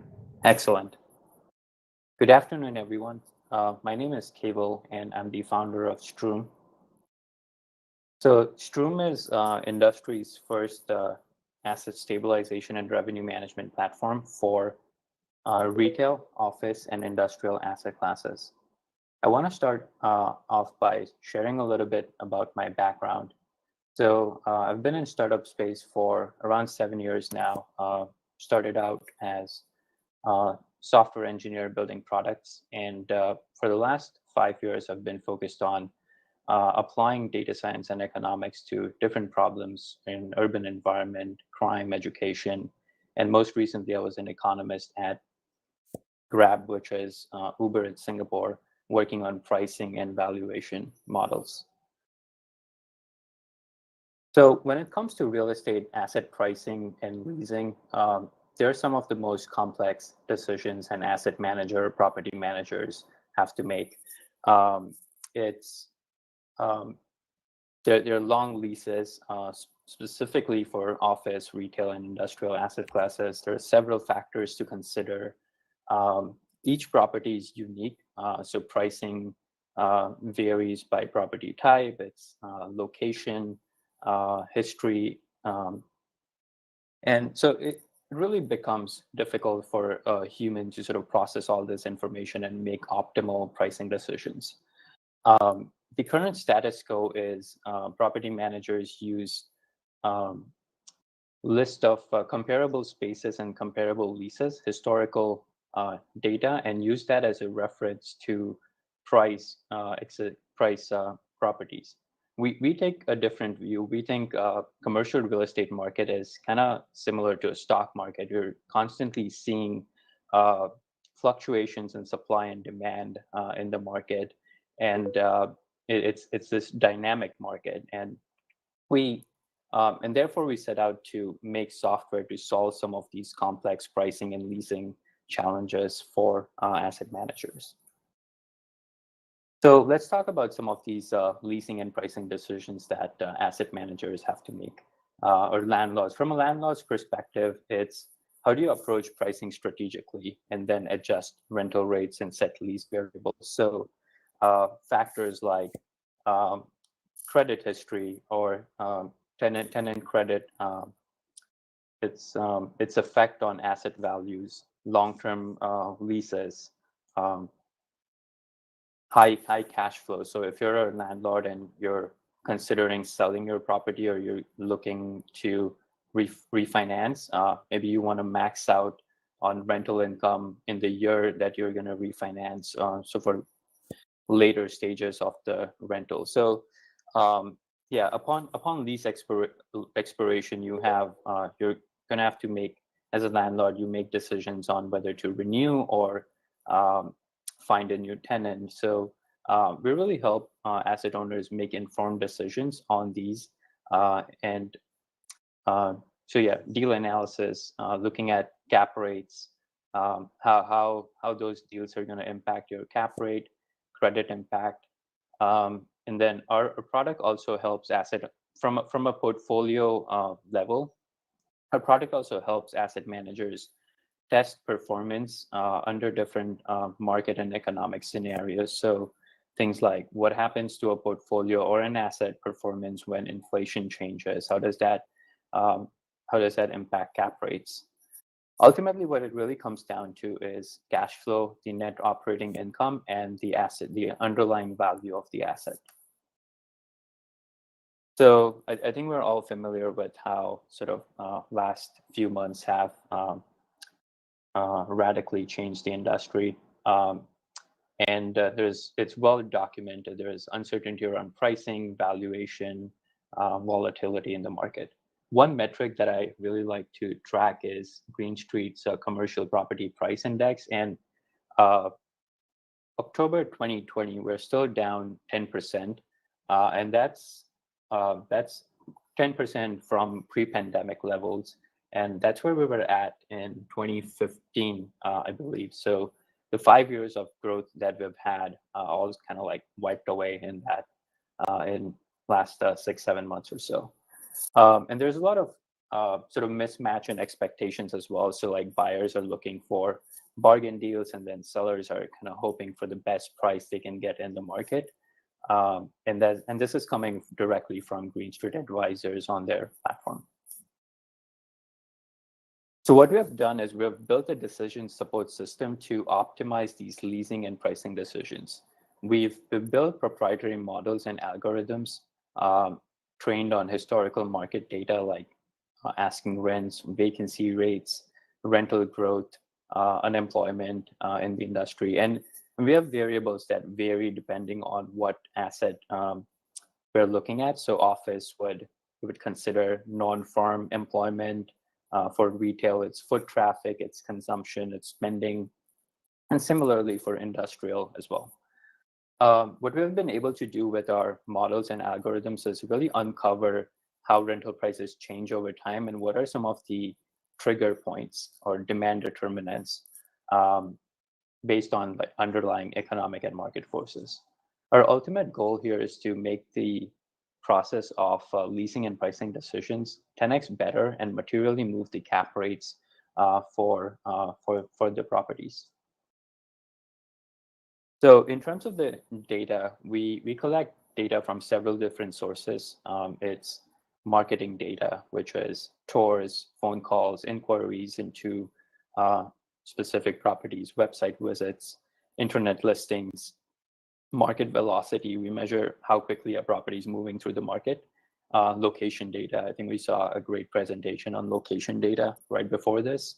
We're also looking at macroeconomic variables and how those affect cap rates. And they also tap into some of the property management software that our clients use for accounting data as well.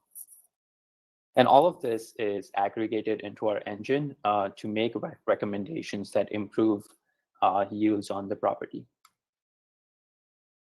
So I'll quickly jump into the demo.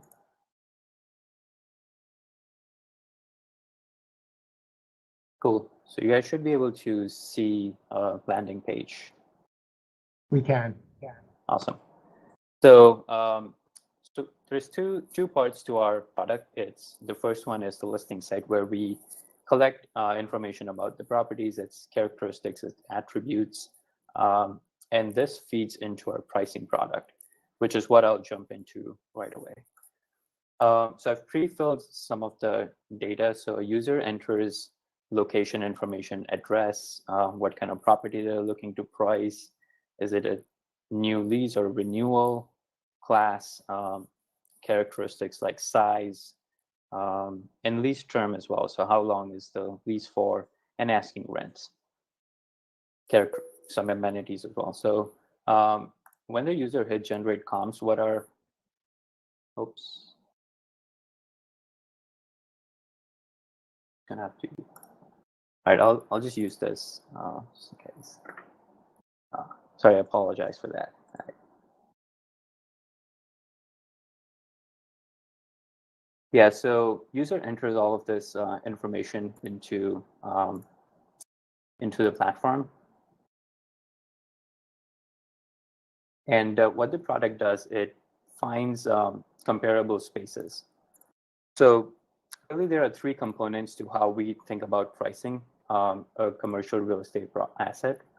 It's comps, it's market, and it's leasing variables. So it's things like concession, what are the operating costs, who's paying for some of the improvements before signing a lease. So, right.